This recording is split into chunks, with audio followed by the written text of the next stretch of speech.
What is up, everybody, and welcome to another episode of Reel Me In, a movie podcast, where you didn't really ask for, but hey, we're going to give it to you anyways.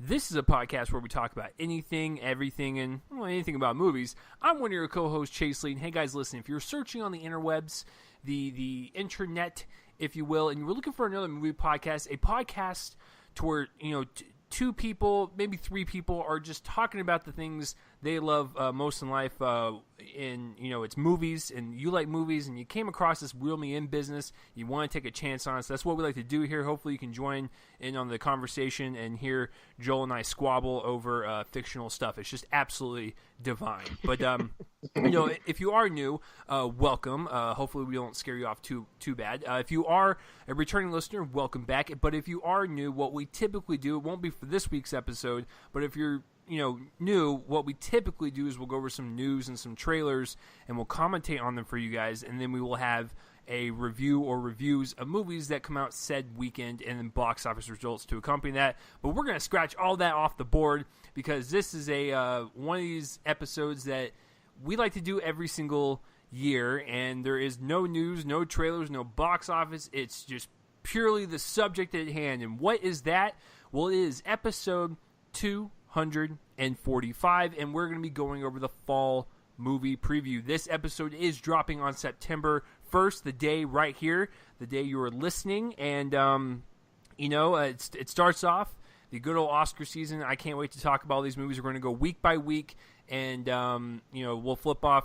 Joel will do a month, I will do a month, and we'll list our favorites, and we'll come out with our best ones over the fall season. It's going to be a lot of fun, so stay tuned. But speaking of Joel over there, before we introduce our guest this week, Joel, I know we recorded yesterday at the time of this recording, so obviously I already know how you're doing. But when you think about the year in movies, how excited do you get about talking about Oscar potential? Oh boy, I mean, it's awesome because just today, the review ended up being removed, but there was a review that accidentally dropped of A Star is Born, which is about to play in Venice, I think, this coming week, because I think it's premiering there. And that review, and we'll talk more in depth about this movie, of course, but that review just got me more excited to see reactions akin to that one, toward a lot of the other movies that are coming out. It's really exciting, and there's a lot of great, big studio movies and also smaller ones that are, just coming to the art house theaters, and it's just really exciting to look ahead for sure. Yeah, I'm excited to get giddy over certain movies and possibly be disappointed in 2 months. But you know what? That's the beauty of looking ahead and being like, man, I'm really looking forward to that, and then you just never know what will come out of the movie when it is eventually released. But we are not joined alone because obviously you guys don't really like Joel and myself, so that's understandable. So we got someone that's he is a favorite on this podcast. If you guys have been listening for years at this point, or even months, or even started last time I talked about the Oscars, I always bring this gentleman on. He's my favorite person to do Oscar coverage with, and what better yet to bring him on the fall movie preview is Terence Page, everyone. Terence, what's going on with you, buddy? We haven't spoken in a while. It's been a while. But I'm doing good, catching up on a few movies. Love movies just as as you guys, but it's like movies are my thing. I'm glad to be back. Kind of 4 months or 6 months early than I'm usually on, but I love being on it. So. Yeah, I every time when there is any type of Oscar anything, whether it's nominations or the live ceremony, Terence is always the go-to. And even until the day we die, and I'm glad Joel can join us on our little Oscar party, Terence, until the day we die, we're just going to be old men just talking about an awards ceremony. It's gonna that's how we geek out, folks. So I already got receding hairline right now, and I got a little bit of gray hair, so I'm well on my way. So it's we all three of us have very distinct hairstyles for sure, and I'm pretty sure we all resemble elderly men, which is it's not a problem. We're gonna look better as we age, so it's. I'm the guy who barely.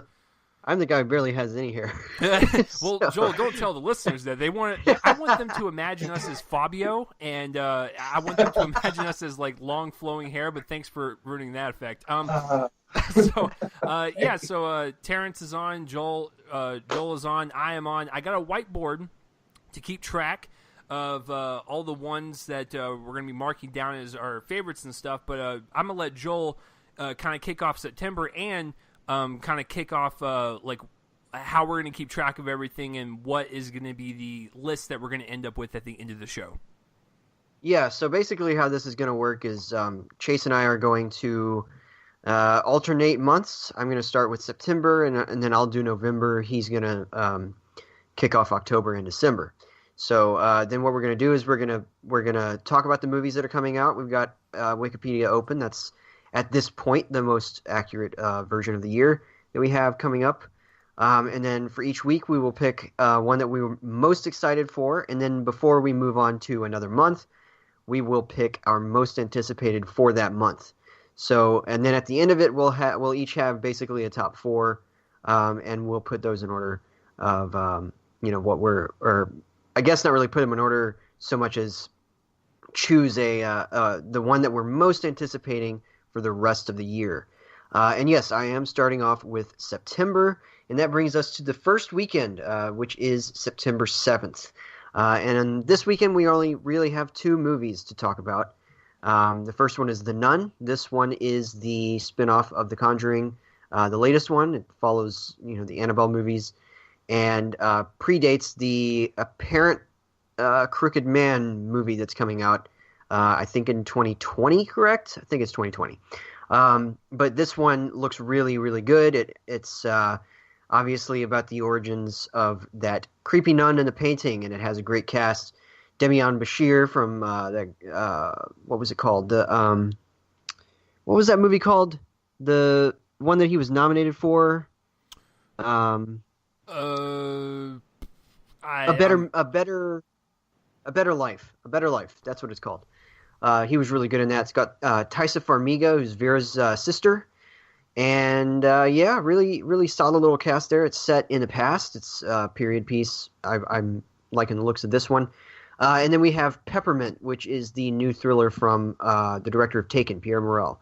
It's about Jennifer Garner, who avenges the loss of her husband and daughter to a Mexican cartel. And so I think that this looks pretty solid, vaguely racist, of course, but, but pretty solid. So I think I'm going to go with The Nun here, though. I think it looks really, really good, and I can't wait to see them do another spinoff of this. So, Terrence, which one are you going to choose of these two? See, that's the problem too. See, like The Nun looks good. Like, and to be honest with you, I haven't seen Annabelle and the other spin-off movies of The Conjuring. And funny enough, like Peppermint, I just saw the trailer to it maybe last week Wednesday. So I was like, but The Nun looks really scary. So like, but also I'm a sucker for Peppermint at the same time because it's like an action movie, and and Chase knows I love action movies.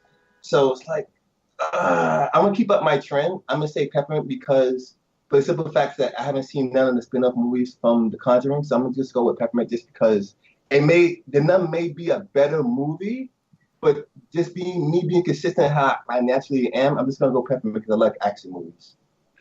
All right, Chase, which one are you going to go with? Okay, so this is kind of hard for me because the Peppermint trailers I kind of dig. I mean, Joel's kind of right. They're vaguely racist, just a little bit, but I appreciate Jennifer Garner kind of bursting out of her, as cool if she's religious and everything, but burst out of her like religious film roles.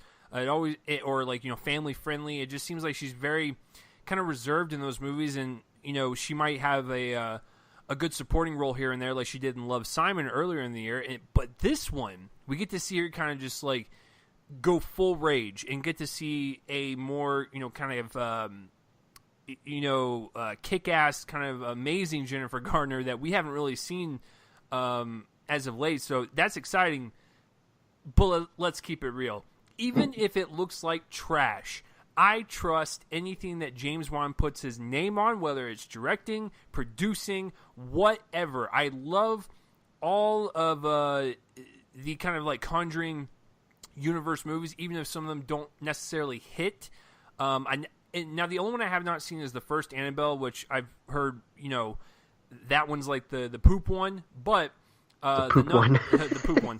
Hey, we're keeping this podcast PG, Joel. But with like the Nun, though, it looks like it's carrying over the same flavor that James Wan set up with the first Conjuring. I love the way these films look. I love the way they linger on certain things and scare you with another thing that comes from like, the foreground or the background. It's some of the greatest like trickery I've seen a filmmaker do, because this is what a filmmaker is. They're supposed to manipulate you, and the people that are always behind these movies are great. So I cannot wait for The Nun. So The Nun is my pick. All right, so The Nun for me and Chase and Peppermint for Terrence. That brings us into the second weekend, which is September 14th. We have a lot this weekend. So the first up is The Predator. This is the fourth movie in the Predator franchise, and it's kind of a soft reboot, I suppose. This one comes from director Shane Black, and it stars a pretty crazy cast: Boyd Holbrook, Trevante Rhodes, Jacob Tremblay, Sterling K. Brown, Thomas Jane, Keegan-Michael Key out of nowhere, Olivia Munn. Pretty great cast. I don't really have particular feelings about this because I have only seen chunks of the first movie. So, yeah, no, I haven't seen the whole thing, and I haven't seen either of the sequels. I'm going to be catching up with them because obviously we're going to review it on the show. But yeah, I'm terribly unfamiliar with the series. So I died just a little bit just now. R.I.P. Terrence. Then the next up is going to be White Boy Rick. Now, this one actually opens wider the following week, but this is the initial weekend of its release, and this is the biopic of, what's his name? Richard Wersch Jr., who was the youngest ever FBI informant at the age of 14. It's got a really good cast: Jennifer Jason Leigh, Matthew McConaughey, Bruce Dern, Belle Powley, Piper Laurie, which is, wow, it's a major name. And then big major first starring role for the main actor, Richie Merritt, who plays Wersch Jr. And this one looks really good. It kind of looks generic in terms of, we've seen stories like this before, but the trailer really hits. It's a really good trailer with a lot of solid beats. The way they kind of build up the fact that he's this big legend with all those words on the, like set against the music and all that. It's just a really, really catchy trailer, if you will. And so I like that. A simple favor. This is the first time that Paul Feig has done something serious since 2004, I think. His directorial debut, I Am David, which was I think it was a Holocaust drama. And then he moved off into the comedy arena with, working on The Office and doing stuff like Unaccompanied Minors and Bridesmaids and all the other Melissa McCarthy movies in the world. And this one is the one that stars Anna Kendrick and Blake Lively. Lively stars as a woman who's very strange. She lives in a suburb. She befriends the Kendrick character and then goes missing. And I actually think that I figured it out just from the trailer, but it's a really good trailer. The Children Act. This is one that's from A24. It's based on a play, I believe. No, it's based on a novel. I'm sorry. I think that it was once a play, maybe. And this one is, let's see, about a court case that unravels out of a blood transfusion. It has Emma Thompson and Stanley Tucci. It's also got Finn Whitehead from Dunkirk, the main young soldier that ultimately joins up with Harry Styles, the one that we follow from the beginning. I haven't really seen a trailer for this, but I'm down for anything from A24, and it's from the director of that upcoming King Lear adaptation with Anthony Hopkins, so it's pretty cool. The next one is Lizzie. We talked about this one a couple of weeks ago, Chase. This is the movie about Lizzie Borden, starring Chloe Sevigny and Kristen Stewart. It's also got Aunt Petunia in it. Fiona Shaw is in this movie. We don't see her in the trailer, but she is in it. And this one looks pretty good. And then we got the Pure Flix movie of the I think the second in like 2 weeks, because I think that, or maybe the 2nd of September. I think they have another one like hanging around in September, but I'm not entirely sure. But Unbroken Path to Redemption is the sequel to Unbroken that is not directed by the same person, does not feature any of the same actors, and looks about probably 50% worse. It's from the director of the first two God's Not Dead movies, Harold Kronk. I just love saying his name because it makes me think of The Emperor's New Groove. So I'm going to say that my most anticipated of this week is probably White Boy Rick. I'm gonna say that, just, as generic as it looks, I just think that it's such a great trailer. It really sells you on the movie. I mean, we've seen this. It kind of looks like a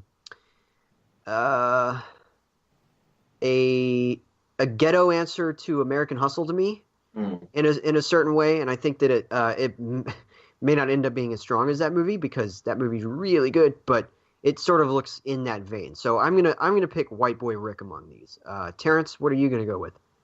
Well, not to sound like a broken record, but I like action movies. So yeah, Predator, Predator is the original Predator is my all-time favorite, one of my all-time favorite action movies. Of course, the sequels were not as good as the original one, but Shane Black's directing it. He also wrote the script, so it's giving me a little bit more hope because he didn't do none of the sequels. So this one's giving me a little bit anticipation. And the trailers were okay to me. I wish he would have kept out certain things out of the trailer to make sure to give me a surprise going into the movie. But this week, I love action, especially going into September, because September can be like a little low moment, especially in that particular area or weekend. So I like the Predator, and I also like White Boy Rick, but honestly, I'm going to go with the Predator for this week.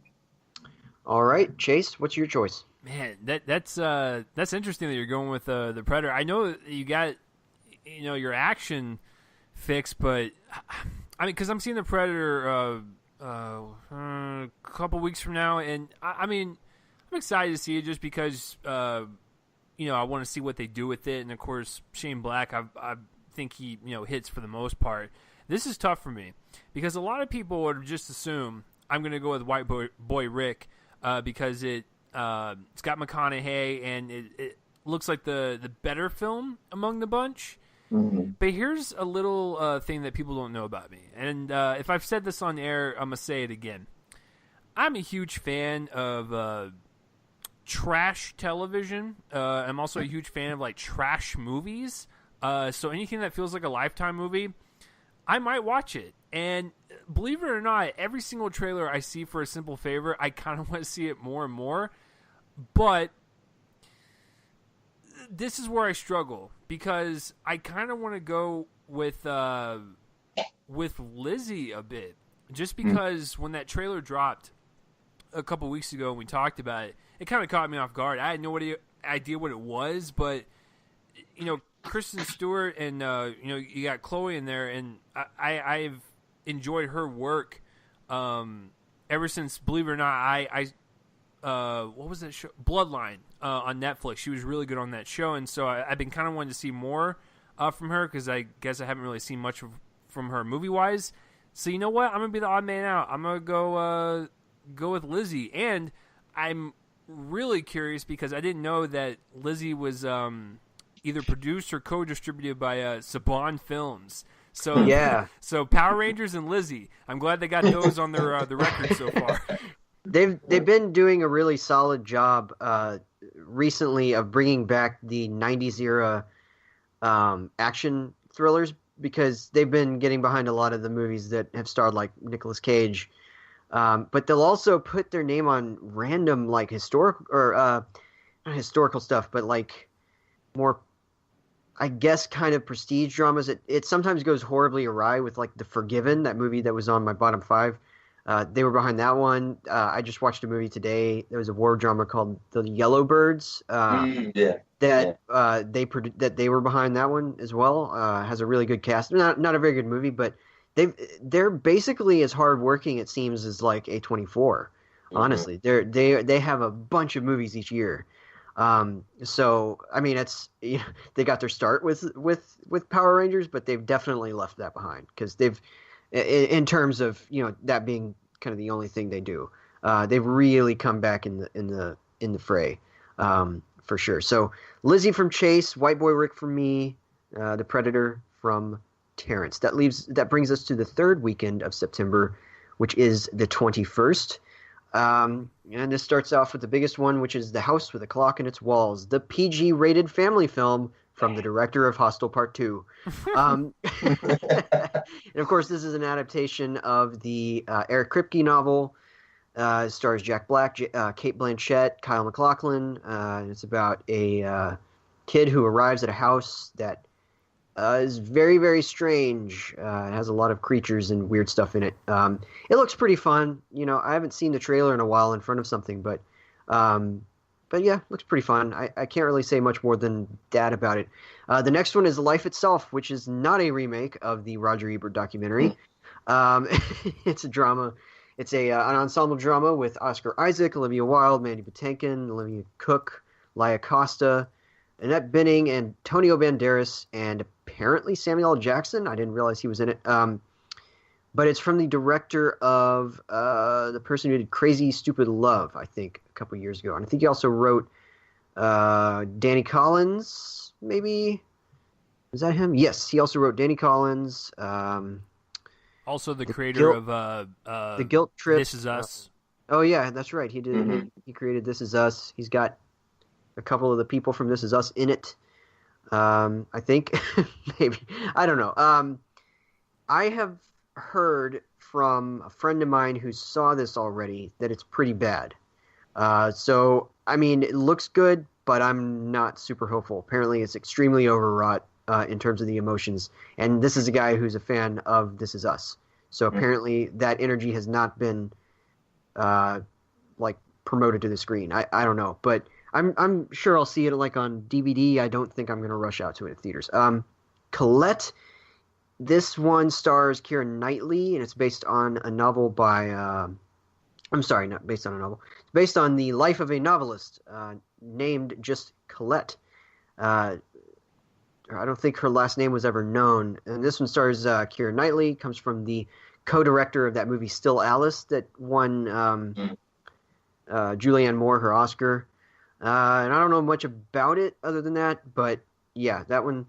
We got Assassination Nation. That's the one that likes to say that it's extremely taboo and looks kind of weird to me. Whatever. It's got Bill Skarsgård in it. That's pretty cool. Maude Apatow as well, which is weird. Bella Thorne, Joel McHale? Whoa. Okay. And then finally we have The Sisters Brothers, which is actually the one that I'm going with here. This is the one that I'm most excited about from this group.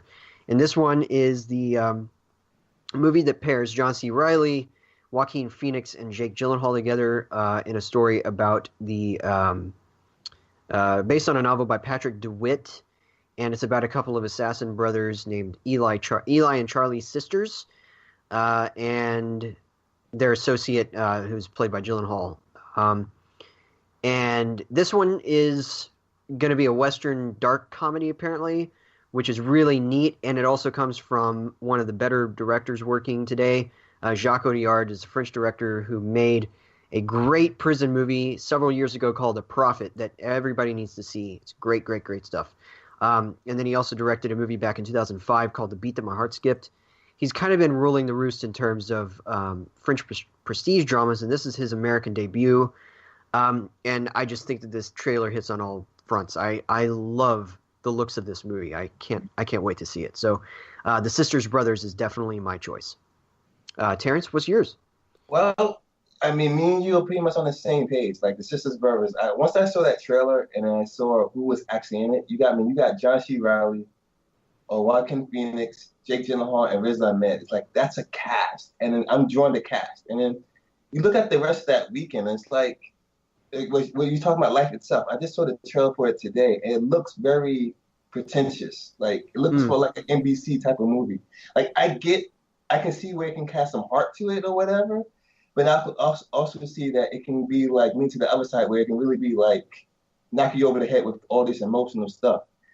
And then I look at The House with the Clock in its Walls. It's kind of weird looking at it, directed by Eli Roth. Like I would never have thought that movie would be directed by Eli Roth, honestly. But honestly, The Sisters Brothers, like from the cast alone, makes you want to go see it. It's probably a weekend where that I only see one movie, and that movie would be The Sisters Brothers. All right, Chase, are you in agreement with us? Yes. Pretty much by default. I think a lot of people are okay. So there's a few things about this weekend that are just fascinating to me. Has anyone pointed out that Eli Roth is in partner with Steven Spielberg? Has anyone even touched upon that? Because that just, I never would have thought in a million years the guy that made Cabin Fever would ever work with Steven Spielberg in any way, shape, or form. He's working with his production company. So obviously he's not really like too attached to it, but it's still his production company. It's still his name. Crazy. Also, every time when I go to the Alamo Drafthouse, which is by far my favorite theater chain, so if you guys want to ever sponsor us, please let me know. But they always show obscure, edgy trailers for movies that most of the people in the audience probably will never see. Every time when Assassination Nation pops up as a trailer, I always have to look around. I'm just like, is anyone besides me and the two people that live in Montana want to see this movie? Like, seriously, like, the movie or the trailer is like a giant, like, F-U middle finger to the audience. And I'm just like, who's going to pay $13 for this? No one, except for me, because I'm crazy. And also, I don't really have much disdain for actors or actresses. It's kind of like whatever, unless, like, I see visual evidence that you act like a D-bag or whatever. I have never been a fan in any way, shape, or form of Bella Thorne, and anytime when she's attached to a movie, I automatically repel from it. I'm like, I'm good. So just the fact that she's in it just makes me not want to see it even more. But you know, she was in this romantic drama earlier this year called Midnight Sun that I caught up with. Oh yeah, I remember that. Yeah, on video, and it was bad. And she was bad in it. She's not a good actress. I don't know who her agent is, but they need to stop. Quit. Yeah, I don't think I've ever liked her in anything. I don't think that she's given a performance where I was like, oh wow, that's a talented actress. Yeah. She always seems like the type of like actress to me that's just like not in this for the art, but always just in it for the money. Which some people might be in it, which is fine, but at least they hide it better. To where she's just like, I just want another role, agent. Give me it. It's like, okay, I'll get you one. It's like whatever. But I'm in total agreement with you guys. The fact that we have Riz Ahmed and the Triple J's as a lineup, like, that's such a great cast. Like, even if the trailer looked awful, I would solely just be interested because of who's in it. So, the Sisters Brothers automatically gets the win for me. But you know what? A lot of people, including Joel and myself, because we're at fault sometimes because we don't acknowledge certain production companies. But Annapurna Pictures is, I would say, up there, kind of like with the A24, like kind of the up and coming ones where they've been around for a while, but like when they hit very well. And I think they had their breakout kind of hit when they did Zero Dark 30, and they've been kind of taking a back seat since then. But it seems like they're trying to get back in it more, and I really appreciate that because I know A24 and like a Blumhouse always take the spotlight, but it's nice to see like even this weekend alone with like a Neon or like a Bleecker Street or Annapurna, when they kind of rise up, I really enjoy that. But Sisters Brothers looks really great. It was interesting because it was sort of like this HD DVD Blu-ray battle between Annapurna and A24. Yeah. Back, near the beginning of when A24 had their run, they started just after Zero Dark 30 came out. They had a couple of movies, and then Spring Breakers hit, and then people started noticing them, and then they had that run in the summer, that ended with The Spectacular Now, and then suddenly they had this amazing 2014 with all these movies, and now they're big, they're Oscar winners. But then Annapurna, had an impressive run, and they were behind stuff. I think like Her, was theirs. And so they've done pretty impressive work, but it's been kind of an interesting because I think that they are direct. I think that they are direct contemporary rivals. I mean, certainly there are some other little studios that have popped up like that where they've come in to kind of steal some of their thunder by making acquisitions and whatnot. But I think that A24 and Annapurna are direct contemporary rivals just because they kind of started making their name right around the same time, and it's been amusing to see it for sure. I mean, you look at their list too, man. I mean, you got like they did Phantom Thread, Detroit, 26 Women's. Like it's crazy the lineup that they had. It's very rare that you see like duds, but it's like mostly it's like 4 out of 5 movies. You look at it, it's pretty much a solid movie. Yeah, pretty much. Yeah. And just real quick, I'm such an idiot because I keep forgetting because he's got his hands in many different companies. I always keep forgetting that Neon is co-founded by the founder of Alamo Draft House, so obviously it's going to play Neon films there more. So I'm an idiot. Yeah. That makes a whole lot more sense now that they would put their stuff up there. And just a little side note, Neon did I, Tonya from last year, which gave them huge boost with the Oscar stuff, and then of course they did 3 Identical Strangers. So I just want to say that because any chance I can get to mention that movie, I will always mention it. So Neon did 3 Identical Strangers. Go see that. All right. That brings us to the last weekend of September, which is the 28th, and we start off big with Night School. This is the new comedy from the director of Girls Trip and Scary Movie 5. Ha ha ha. Okay. Oh my God. I remember my theater experience with that. Right? Oh boy. This one's obvious. This one pairs up Kevin Hart and Tiffany Haddish. It's got a pretty neat little supporting cast: Taron Killam, Rob Riggle, Ben Schwartz. I wouldn't be surprised if all of those people were on Parks and Recreation at some point. Anyway, maybe they weren't. I don't know. Yeah, this one looks annoying to me. Whatever. I'm always annoyed when I see the trailer, at least. And then we have Smallfoot. This is the newest Warner animation, and it's from director Kerry Kirkpatrick, who helped. I think he directed James and the Giant Peach. Some other stuff. Let's see.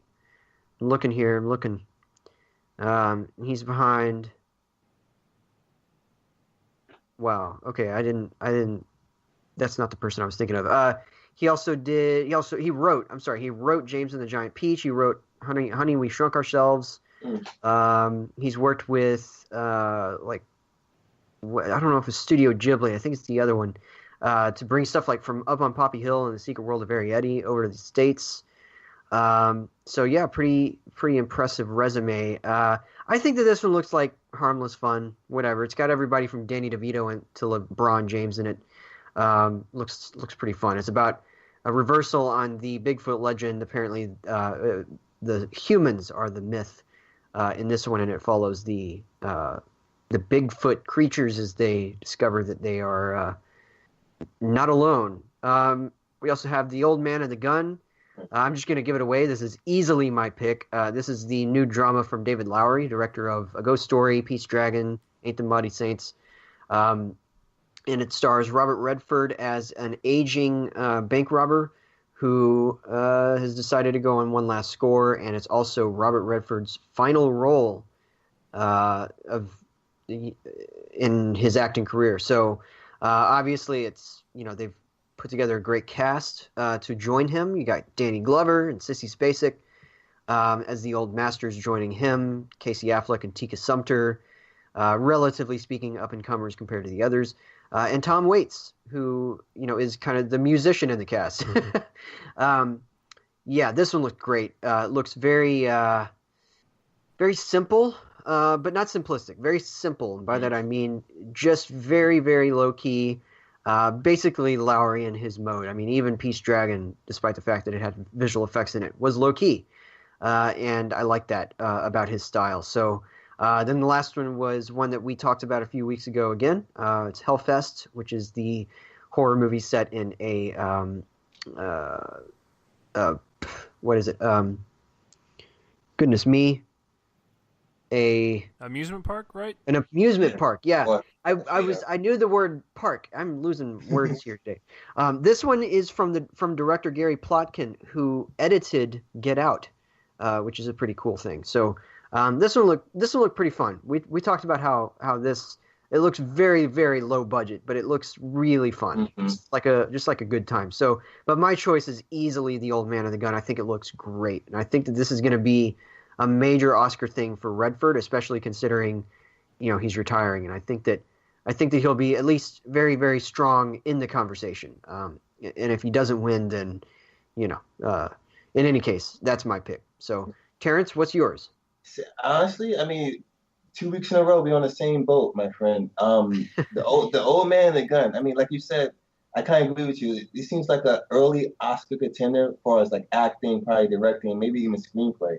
Like you said, it has a simple yet elegant yet rich foundation to it. So it's like it's not over the top. It's very solid and like quiet, but at the same time, very intriguing at the same time. So it's when I first saw the trailer, I saw it once, and I was already hooked. Like all you gotta get me is like Robert Redford, and I'm in, and the storyline, and I'm in for it too. So it's like I really want to see that movie, and also too like I'm in like a bind too because like Hellfest looks really, really intriguing, and then at the same time too, it's like I can also get let down by it as well. So normally, if I had to choose, if I'm tight on money or whatever, and I want to go for probably the better quality movie, a gun to my head, I'll go with Old Man and the Gun. So The Old Man and the Gun to your head. yeah, All right, Chase, take it away. Same. There's really nothing to say. It's easily the best one. Just a couple things. One, I feel like Smallfoot released a trailer 5 years ago and hasn't released anything since. I think it's been delayed a couple times, right? Yeah, it's like Yeah. I remember seeing one trailer and I was like, cool, and then I realized I aged 5 years. With the Night School trailer, it's very fascinating because this goes back to a theater experience. Every time when that trailer comes on, I've seen it a lot of times to where I just don't laugh at it anymore. It's just like, okay, whatever. And it breaks my heart because the screenplay writer, helmed one of my favorite romantic comedies, Forgetting Sarah Marshall, but, that's neither here nor there. It just seems like a trailer that it's 2.5 minutes of just blowing its load with all of its great jokes, and then when you actually see the movie, nothing else is funny in it. Yeah, and if those are its great jokes, then we're in trouble. Yeah, it just seems like a film that's super aggressive and just like, here's our best content, come see it, and then when you see it, you're disappointed. I like me some Kevin Hart. I didn't really care for Girls Trip, and I will give Tiffany Haddish a chance. It's just this trailer does nothing for me. But, I mean, you got to go with Old Man and the Gun. As much as I want to see Hellfest because I'm a horror fanatic and I just love over-the-top gore, ridiculous movies, the Old Man and the Gun is definitely one of those ones to where if I had to put money on it right now, I think Terrence nailed it. There's probably going to be a good chance that this movie is going to get nominated for Best Actor. And is this adapted from anything, or is this an original screenplay? Oh, that's a good question. Let me see. I feel like it's adapted. It is adapted sort of from an article by David Gran, who's had a lot of his articles adapted into movies. The Lost City of Z was a basis of a Gran article. Dark Crimes with Jim Carrey was the basis of a Gran article. So this would count as adapted, right? Yeah, for sure. Okay, so I mean, it's definitely got a strong chance at it, and I think that trailer is actually underselling it. I think we're actually going to see Robert Redford give it his all. Like, I'm not saying he's never done that, but I think since it is going to be his last one, I think we're not preparing ourselves for a performance of what we're probably going to see, and it's probably going to be a really powerful one. Well, I mean, he is capable of some of the best performances of all time. That's true. And I'm going to name one specifically, and that's All the President's Men, in which I think he gives literally a perfect performance. Oh, that's a classic. Yeah. I mean, it's a great film. It's one of my 10 favorites, actually. That's in my top 10. And it's a perfect cast. Everybody's great, but he is particularly phenomenal in it. And yeah, people underestimate him. I think that just because of the politics in the last 10 years, people have kind of started looking at him like that. Just don't do that. He's a great actor, and and also like we shouldn't really poo-poo on the supporting cast either. I will once again reference this the show. Sissy Spacek is excellent on Bloodline, and just seeing the fact that she's getting more work because of that show, even at her age, is amazing. And she looks like she has probably going to have some of the best chemistry on screen with Robert Redford this year. Everybody should go watch In the Bedroom, which is a movie from about 16 years ago, I think. She was nominated. She was with Tom Wilkinson, Marissa Tomei, not Eric Stoltz. Who is it? Michael Stahl? Nick Stahl. And great movie. She was great in it. She was nominated for that, I think. That was the surprise. That was a big surprise Oscar nominee for a bunch of stuff that year. Nobody really expected it. And she was tremendous in that movie. It's a great performance. So, all right. So I'll go to Terence first. Of Peppermint, The Predator, The Sisters Brothers, and The Old Man and the Gun, which one are you most excited for? Oh, man, this is kind of tough. It's like I hate choosing because like if I had kids, I gotta choose which one I like the most. I'll probably go with The Old Man and the Gun just because of the solid, like, because who's in it? Like, granted, the Sisters Brothers got like Joaquin Phoenix, Jake Gyllenhaal, Riz Ahmed, but The Old Man and the Gun looks like it's really like Oscar worthy and Oscar like excellence in a way. I'm looking forward to that probably the most. The other movies like Sisters Brothers are fine, and Predator is like okay, I can wash that away or whatever. But The Old Man and the Gun just says something to me. It's like it's gonna be around for a while. It's like September to December. So I'm gonna go with that one because this has that longevity to me that I see that it's not gonna like fade away anytime soon. All right, Chase from The Nun, Lizzie, The Sisters Brothers, and The Old Man and the Gun. Which one are you choosing? I'm going with the for sure fire bet for some Oscar nominations, and because I've enjoyed the director's previous works, I'm going with The Old Man and the Gun. All right, so for me, I had The Nun, White Boy Rick, what was it? Oh, yeah, The Sisters Brothers and The Old Man and the Gun, and I'm doing the same thing. We're all on the same page. I think it looks excellent, and I can't wait for it. It's The Old Man and the Gun. So that is our consensus choice for September is the director of A Ghost Story with Robert Redford coming back. So The Old Man and the Gun. All of us chose it. Chase, bring us into October, sir. All right, just like a turd rolling in the wind, we're starting out with the first weekend, which is we have a superhero film, we have a remake, and we have a Sony Pictures classic. So let's run down the list. That's the following week. Sorry. Oh my God, you were so right. I was reading that, was like, wait a minute, because as soon as I read it, I made the mistake. All right, so starting with October 5th, we have two movies. We have Venom from Marvel over at Sony, and it's directed by Ruben Fleischer, who directed Gangster Squad, Zombieland, and this one tells the tale of the anti-hero Venom in the Spider-Man universe, played by Tom Hardy, where he speaks to himself, and it looks like he is straining to take a poo because the goo has infected his mind, and that's in the key shot of the trailer. Exactly, it absolutely looks like he is straining to take a dump. It's hilarious. It's so it looks awful. All right. Anyways, it's a superhero film. It's in that universe. It does not look good at all. But the one that does look good, and it's easily my pick of the week, is A Star is Born, directed by Bradley Cooper in his first directorial debut. And this one is a remake of the 1937 film of the same name. And Cooper, who also stars in it, he plays a hard-drinking musician who falls in love with a younger singer played by none other than Lady Gaga. It was also adapted into a 1954 musical starring Judy Garland. Just want to throw that out there. And then, of course, a 1976 rock musical. It's been remade a million times. So, yeah. And I've heard all of them are really good in their own ways, by the way. I've heard that they all are very different from each other, and they're all terrific. That's what I've been hearing. So I plan on seeing all of them before this one. Yeah, I mean, when you've been remade 1,000 times, it's I think you probably have some clout to all of them, and they're all different type of mediums too. But easily, my pick is A Star Is Born. I already know what Joel's thoughts on Venom are. I already know what my thoughts on Venom are. It's basically a turd rolling in the wind. But I have never talked to Terence about Venom. I know Terence is a comic book nerd, such as myself, and even Joel's starting to get on board. So Terence, what? Just real quick, what did you think of the second Venom trailer where it felt like you were just being punched in the gonads a million times?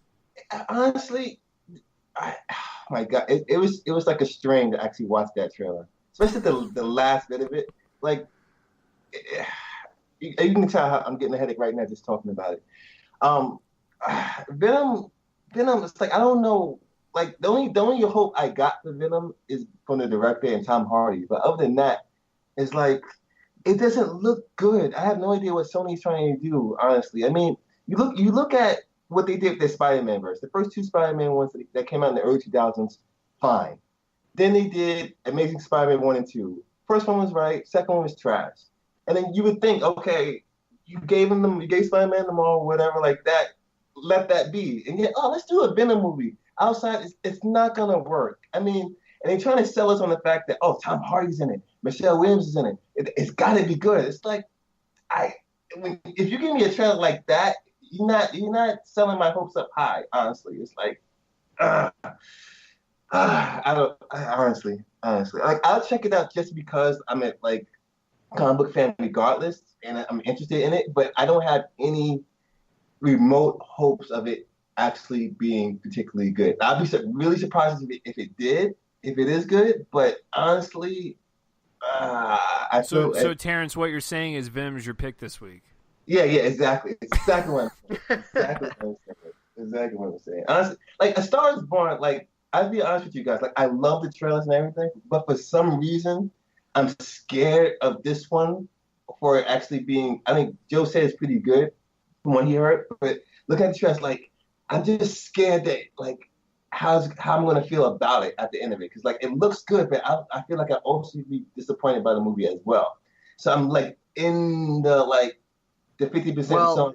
I mean, the thing that I heard, and I was going to go more in depth with this here, is because there was a review that dropped, somebody had seen it and said that it was the kind of movie that reminded him of the feeling that he got when he first saw Goodfellas. And he compared it to some other thing. And it's obviously not a similar movie at all, but what he was talking about was the feeling that you get, and it was before the movie was even over, of having watched an instant classic that's going to be talked about for decades and, for decades to come.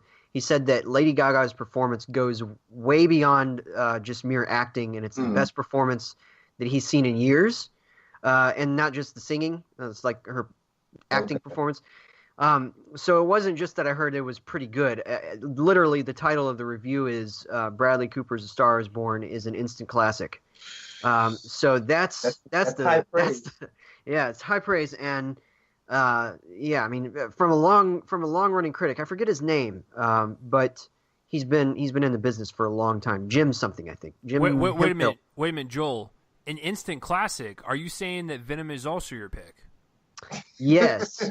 Yeah, totally. No, Venom looks like garbage. Yeah, I'm not even going to make the turd in the wind yes, joke, you are, Joel. Keep it consistent. No, it doesn't. It does not deserve the oh, my goodness. Now, I will give A Star Is Born. That song that they sing, I don't know if it's original or not. It is original, yeah. It sounds really good. All of the songs, I believe, are original, and they're co-composed by Bradley Cooper. Okay.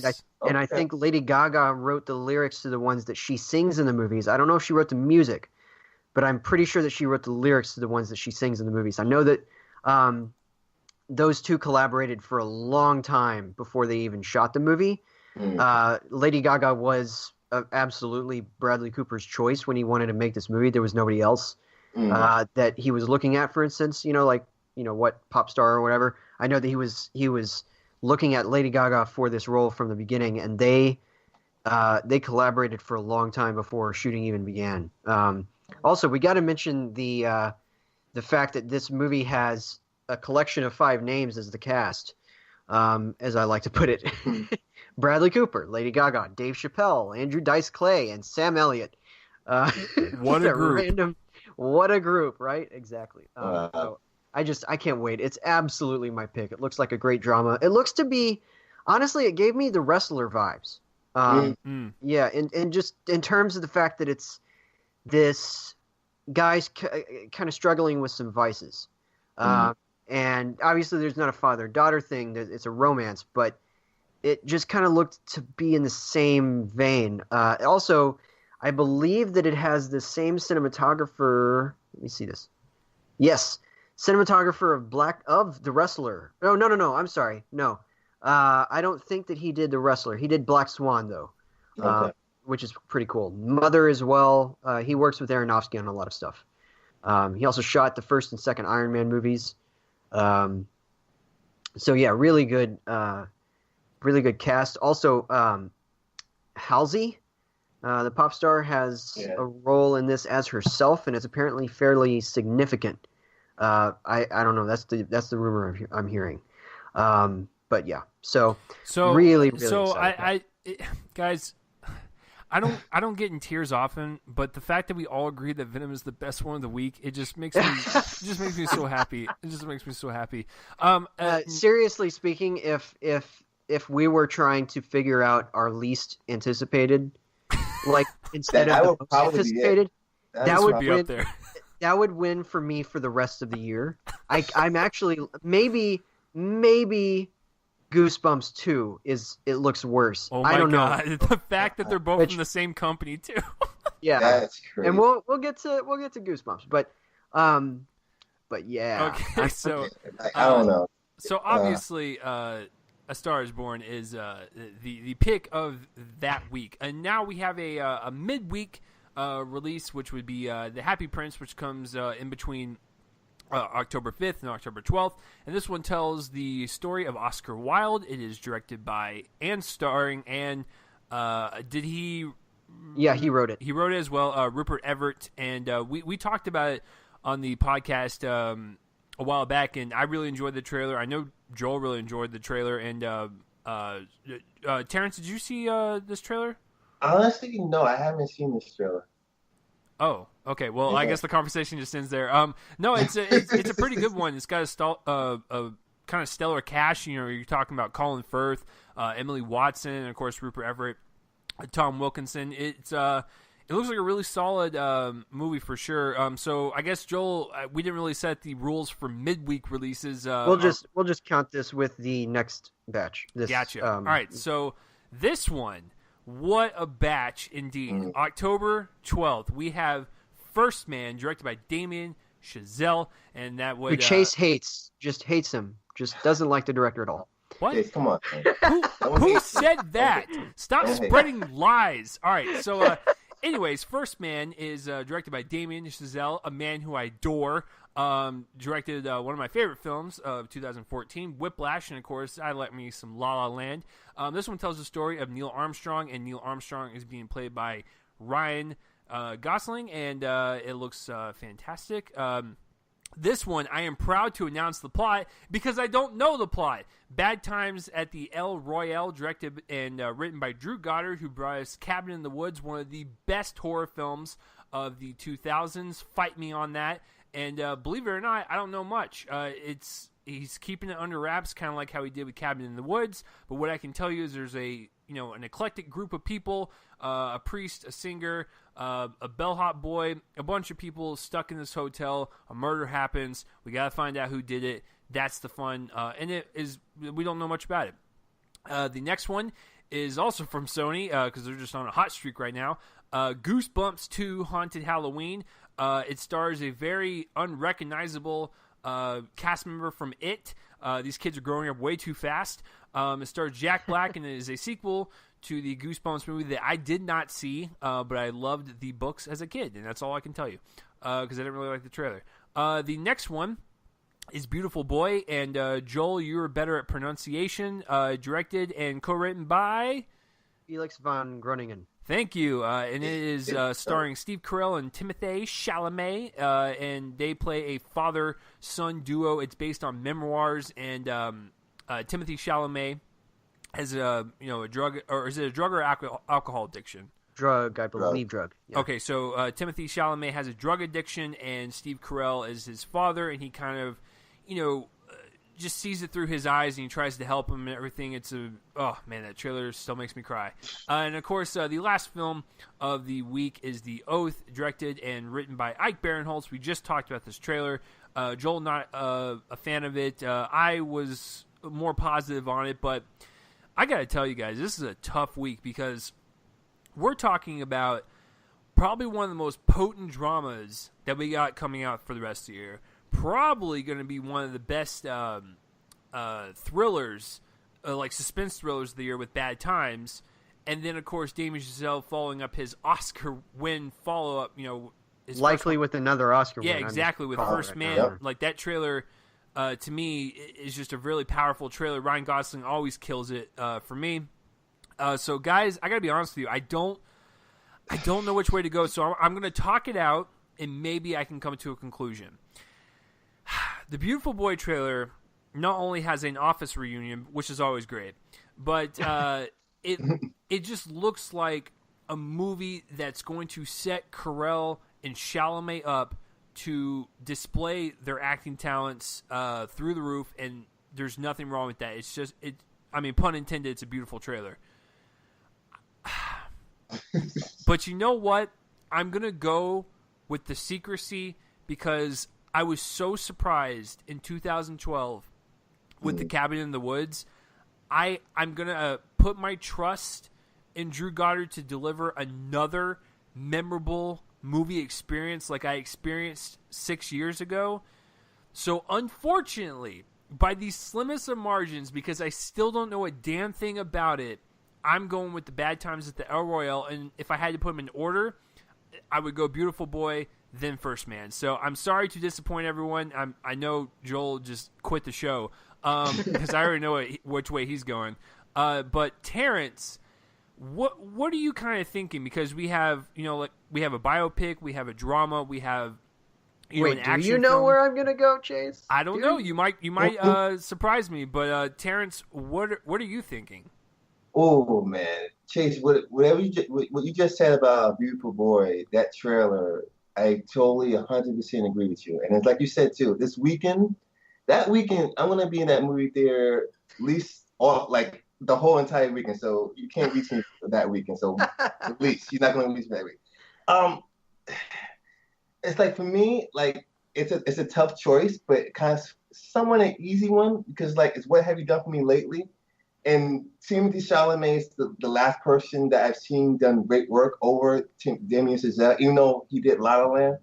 So, in Bad Times at El Royale, it's like that's Drew Goddard did some great things and stuff, but it's like I'm gonna go Beautiful Boy because like that trailer just gets to me. I don't know what it is. Like I guess as I got 30 now, it's like I get a lot more emotional now, like movies. So it's like I'm going to a Beautiful Boy because it hit me more emotional. But if I had to go in order, it'll be a Beautiful Boy, First Man, and Bad Times at the El Royale. Because wow, it's a tough choice to pick. But like you said, like a gun to the head, I'm gonna go Beautiful Boy because what Timothy Chalamet and Steve Carell do, they look like they have great chemistry together. And Steve Carell is a great actor, very underrated dramatic actor as well too. Nobody gives him that much credit. He did Foxcatcher though, but he can really bring it. I can see him at least getting nominated for at least Best Actor or Supporting Actor, however it goes though. But Beautiful Boy is my pick for that weekend though. Okay, so Joel, are you going to throw a curveball at us and surprise us then? Because I had it picked that you were going to go with Beautiful Boy. Are you going to shock me? I'm going with First Man. Oh, wow. Damien Chazelle made my top 5 of each of the years he had a movie out. So this is fairly clear. I also love this material. I'm a huge fan of Apollo 13. And I think that this kind of material really, really interests me. So I'm going with First Man. It just looks excellent on all fronts, and it's amazing to see that trailer in a theater. Also, what a cast. Ryan Gosling, Jason Clarke, Claire Foy, Kyle Chandler, Corey Stoll, Kieran Hines, Christopher Abbott, Patrick Fugit, and Lucas Haas. Like, come on. Yeah. Get here now. So, well, and it's also from the writer of Spotlight, right? yeah, Yeah. it is. That's Yeah, crazy. co-writer of The Post. Yeah, it's really one of the finest screenwriters working right now, I think. As much as The Fifth Estate was kind of a whiff, but yeah, I love Spotlight. I love The Post. So, and I loved La La Land and Whiplash. So And, I gotta You go can't with. go wrong with the movies you chose. So it's like you can't Oh argue yeah, with for that. sure, So and for sure. I'm not gonna lie. The reason why I put The Edge over El Royale not was only because of Cabin in the Woods. I know the That actors. was Well, I that mean, was like, in my top five of that year. So for it's a sure. yeah. But what sold me over is I think it was I think it was actually last year when Hemsworth was filming it. I know the actors are supposed to promote their movies, and I know their managers tell them to be peppy on social media. But there was something that stuck out with what Hemsworth said about Goddard's script. He did say that it was one of the best scripts he's ever read. So I'm hoping that it's not just fluff, and Hemsworth seems like a genuine dude to where he's not going to really lie about that. So I'm hoping this is one of these scripts that just like kind of twists itself on its head and just like throws us for a loop. I don't know. I'm excited for it, and He very, very nearly wrote the best screenplay of 2012. So I think that Cabin in the Woods is that well structured. Yeah. I lean toward Lincoln. That was my favorite screenplay that year. But if that movie had waited a couple of months or something, then Cabin in the Woods would have been my screenplay winner. It's a great piece of writing, and I definitely have faith in it. I'm super excited to see that. But yeah, it's kind of close between those three that we were talking about. so basically, obviously- October hates us. Yeah, Yes, basically, yes. Basically, Goosebumps 2, definitely my choice. Oh, oh God! No, two you Sony Goosebumps. know what, movies in a guys? row. You know what's bad? When you don't got, it's. I thought Jack Black was in it, but apparently he is in it. But it's like he's not even in the trailers for this one. So I don't even see him in the trailers. For this. Yeah, So I really don't know if he's in this. It doesn't seem like he is to me. maybe but just a cameo or whatever. But it's maybe. like Who, I don't know why. who they didn't- knows? I mean, it's just Sony's on a roll right now, and luckily for this next week, Sony is not there, so that's good news. So October 19th, Wow. we have probably the weirdest group of the month. We have Halloween, the David Gordon Green directed one, also co-written with him and Danny freaking McBride. Never thought I'd say that in a million years. But anyways, this is a continuation of the first Halloween, so everything is scrapped. This is the, I guess, Gordon Green and McBride's version of Halloween 2. We have Jamie Lee Curtis coming back to play her lead role as Laurie. Laurie. And, of course, we have Judy Greer also joining the cast. Probably as it's her daughter, right? Yeah. Yes. Yes, Yeah. which makes sense because they look alike. So, anyways, that trailer is dropped, generated a lot of buzz. From 20th Century Fox, we have The Hate U Give, and this one tells the story of a young woman and a young man, both of which are black, and they are driving along the road, and driver gets out, and he is shot and killed. And so this is another police brutality movie because there was Monsters and Men, I believe, as well. Anyways, 20th Century Fox, based on a book. Sort of kind of blind spotting as well. Blind Spotting as well. Anyways, great trailer. Can You Forgive Me? I've actually never heard of this one, but this one comes from... Oh, wait, no. I take it back. This is the Melissa McCarthy one. It comes from Fox Searchlight Pictures. And that's right, Lee Israel. Melissa McCarthy plays her. And Joel, you know more about her story, right? Yeah, she basically decides to forge or embellish some literary letters that she finds, and in order to make money, and ends up that's very illegal to do. So she is facing some jail time. Yeah, it's based on a true story. So. Okay, yeah. I remember watching the trailer. I couldn't remember if it was like forgeries or whatever it was, but I remember her being prominent in it. I really hope it's good for her. This next one I remember reading about because of the cast and the director. It's Serenity, directed and written by Stephen Knight, and it also stars Matthew McConaughey, Anne Hathaway, Diane Lane, Jason Clarke, Giacomo Hansu. Where's this trailer at? Where is it at? Because it's supposed to come out. It's played in front of a bunch of stuff. Really? I have never seen it. I think we talked about this. This is the one. Wow. Where Anne Hathaway. Yeah, where Anne Hathaway comes up to Jason Clarke. No. I'm sorry. Anne Hathaway comes up to Matthew McConaughey because it's somebody that she used to know, I think. Maybe date or was married to. I don't remember. Anyway, I think that they were in some sort of relationship. And her new husband, played by Jason Clarke, is beating her or something. Some sort of abuse is happening. And so she hires McConaughey to kill him and make it look like a boating accident. And so, so some crazy stuff happens because I don't think that she's everything that she says she is. Yeah, it's a very weird trailer too. It's like very weird. It's edited fascinatingly. It's really cool, and it's actually from the writer and director of Locke, that Tom Hardy in the car movie. Which is really interesting. So what it boils down to is that trailer was awful then because I don't remember it. So basically the marketing of this movie is awful. Maybe you've missed it. I have no idea how clue. though. I feel like, to be honest with you, it's not a very memorable type of trailer. It's like I think it is a memorable trailer for all the wrong reasons. No, I think it's a great trailer. I think it's a really good trailer. Okay, guys, can you really fault me that much? Like, we talk about so many trailers throughout the year. It's just if you don't, you need to remember every single one. I'm just kidding. No, Joel, no. So the next one I do remember because I've seen the trailer a million times is mid '90s from A24, written and directed by debut director of Jonah Hill, and Lucas Hedges is in it. Catherine Waterston, and Joel, how do you pronounce the main kid's name? I have no idea. I've never heard it spoken. I would guess Sonny Suljic. Okay, we'll just go with that. Anyways, this one is kind of set in L.A.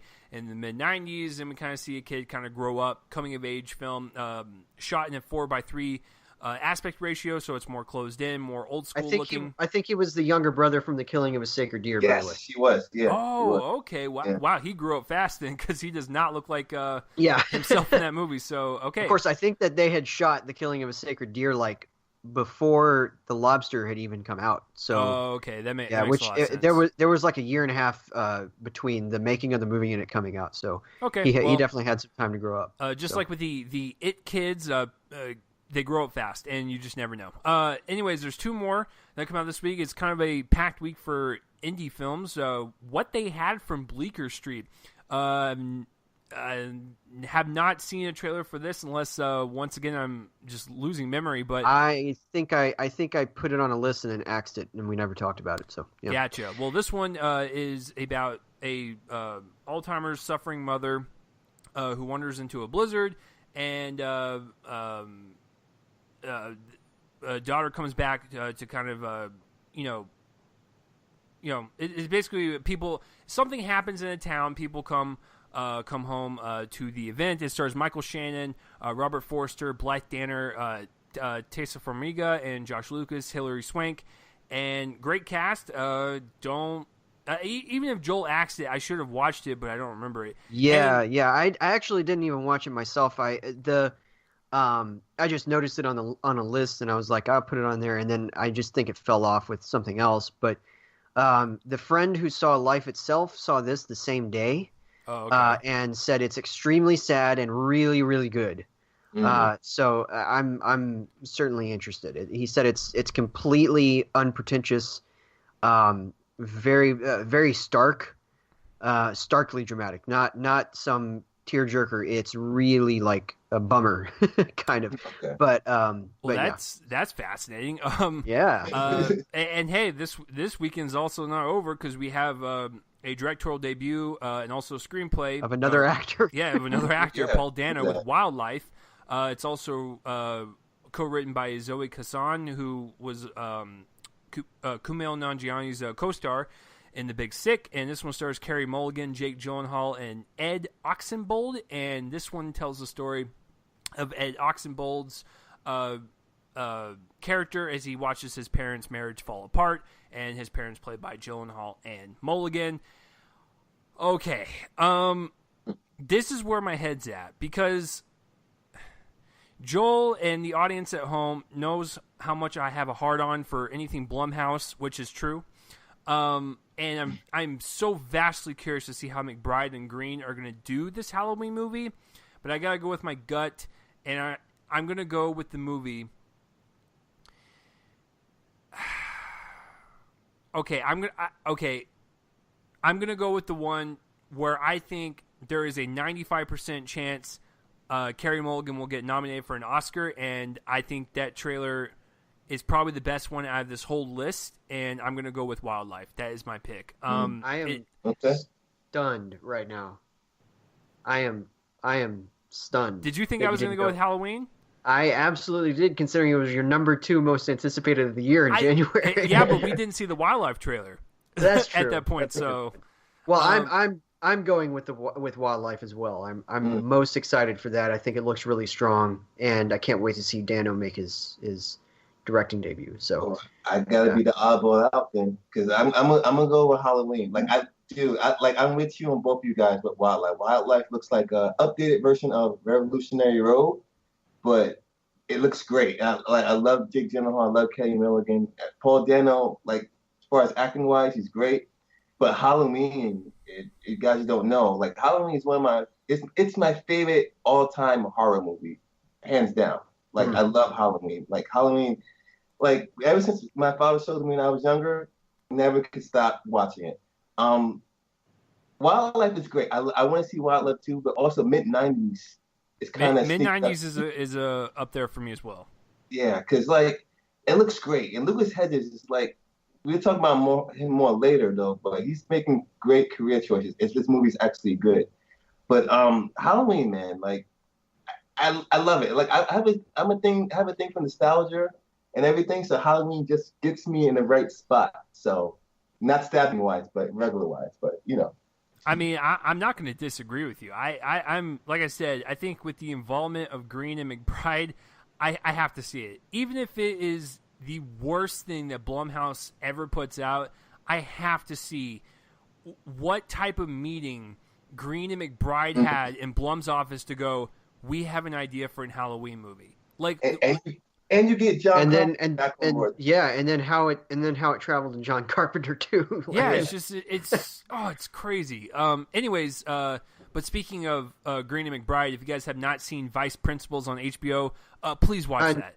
I need to do that. We have copies of all the seasons at work that I need to just rent already. Well, Joel, you do have access to my HBO account, but I'm not going to keep reminding you or anything. All right, so the last week in October, kind of a smaller one, but I already know what hands down my most anticipated is. Reading the list, very easy. It's very obvious. But the first one is Johnny English Strikes Again. This is the third film in the Johnny English franchise, once again starring Rowan Atkinson as the bumbling spy. This one deals with cyber attacks, revealing the identity of all the agents, and of course Johnny English has got to do it, and he'll probably show his ass. The second one is Hunter Killer, or not his ass, but probably someone's ass, because there's always nudity in those movies. Anyways, the next one, Common has no mustache or goatee, and it's really freaky. In Hunter Killer, this one stars Gerard Butler and Gary Oldman, Academy Award winner Gary Oldman. Very weird. This one, submarines, people are, I don't know. It's like Fast and Furious underwater. It looks like Battleship. I'll pass. And so the third and final one, besides the Pureflix film, which I have no one has desire to see at all because it's Pureflix, the one that will probably win all three of our votes, unless Terence will surprise us, is Suspiria, the 2018 remake, and this one is directed by none other than Call Me By Your Name director Luca Guadagnino, and this one stars Dakota Johnson, Tilda Swinton, Mia Goth, Chloe Grace Moretz, and from what I could gather... also the star of the original Suspiria, Jessica Harper. That's who that is. Oh, she's okay. Well, yeah.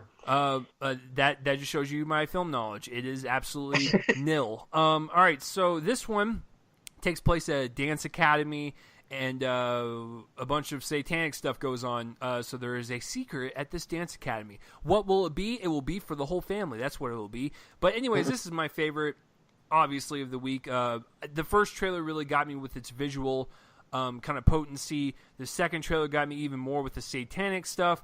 I love anything that has to do with cults, whether it be fictional, nonfiction, documentary based. I love anything with cults and satanic stuff, which is really odd for me because if I were to be in that situation, I would just cry myself to sleep, and I would be scared out of my mind. But in terms of this movie, I have not seen the original. I've heard nothing but great things, but Guadagnino did such a great job with Call Me By Your Name to where I am pretty much obligated to see anything he does after that, and this one looks really great to see him kind of dive into the horror realm a bit. Easily the winner for the week for me. So, Terrence, obviously, you're ready to see some more bare asses and Johnny English Strikes Again, so would you like to explain more to that? No. Okay. No, honestly, like you're right. Suspiria. When I saw the trailer, it's like it looks creepy as I don't know what is. It's like it looks crazy. And Luca Guadagnino, like he did Call Me by Your Name, like you said, favorite movie of last year. So it's like you said, for me, if a director or actor does good work in one movie, I kind of feel obligated to watch his whole kind of career go far. So it's like Suspiria. When I saw the trailer, it's like that looks something really like out of this world, creepy and like mind-numbingly crazy. Hunter Killer, who's gonna see that? I mean, after what Jared Butler did with Geostorm, is anybody really gonna see these movies now? Like honestly, no, not really. And then and this is my point why Gary Oldman should not have won Best Actor. He picks a movie like this. Like really. Like, anyways, but Suspiria, it's the easy, hands down, favorite of the weekend. I don't know, I can't see Joel going anywhere else, but Suspiria is it. That's it. Now, before Joel speaks, I forgot that I forgot to mention that Suspiria is being released by Amazon Studios, and with that and Beautiful Boy, they could be the top studio this year. With Shock and Oscar award winning stuff. So, just forgot to mention that. Yeah. Okay. So, Johnny English came out in July 2003, when Chase and I were 12. I don't know how old you were, Terrence, but Terrence is a little older than us, but we're all relatively in the same age range. Okay. So 13, I guess, something like that. Even at age 12, I didn't really like Johnny English. So when the first sequel came out, I didn't see it. So I don't have any reason to see this one. It doesn't interest me at all. I don't care about Johnny English. I like, Bean's mildly amusing, but I don't know. Rowan Atkinson's whole thing gets old for me after a while. Hunter Killer looks both kind of insane and kind of not. Just kind of looks whatever to me. So the clear winner is Suspiria, which I loved. His career started off cold for me with I Am Love, which I know has a lot of fans. I wasn't a huge fan of it. I thought A Bigger Splash was fine, but he really came into the top tier with Call Me by Your Name. So it'll be interesting to see Guadagnino take on a horror film. I have not seen the original Suspiria. I plan to before the new one comes out, though, just because, I feel like I need to. And I'm going to be doing the same thing, actually, with all of the Halloween movies that I've not seen, which are all of them except for the first original one when the new one comes out. So, it's going to be a lot of horror catch-up this fall.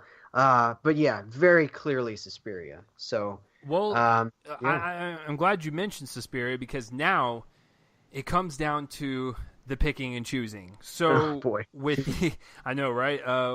With the picks that everyone has for every single week, Joel has A Star Is Born, First Man, Wildlife, Suspiria. Terrence has A Star Is Born, Beautiful Boy, Halloween, and Suspiria. And I have A Star Is Born, Bad Times at the El Royale, Wildlife, and Suspiria. I will kick this one off. You know what? I'm a crazy SOB, and I'm gonna go with between the one or two crazier ones, and I'm actually more interested in Suspiria than Bad Times, and I'm gonna leave that as is. To be honest with you, for my like horror Halloween pick, I'm gonna pick Suspiria over the actual Halloween movie. So I mean, it's weird. You know what? For some reason, though, it doesn't surprise me though, because you look like the type that would go to the craziest stuff, though. Like that is very I true. see that. So I mean, well, Terrence, what about you? I mean, you got Halloween, Suspiria, Beautiful Boy, and A Star Is Born. Like, which one are you gonna pick? See, you know what? I love my Halloween. Stars Born looks pretty good, but like I said, as I get older, I get more emotional. So, and then Timothy Chalamet did a great job last year, and he's on a high track right now. So I'm gonna go Beautiful Boy because that trailer just really like wrecked me. Honestly, it's like I can't get that trailer out of my mind. All right. Well, if you thought Terrence's answer was pretty easy, Joel's gonna have a heart attack because he has to choose between First Man and Wildlife. So Joel, talk it out to us. What are you thinking? Oh boy. A Star Is Born has a major wrestler vibe. First Man has a major Apollo 13 vibe. Wildlife looks like a great drama. Suspiria looks insane. That's really tough. I'm gonna say. Man, this is really tough. Goodness gravy.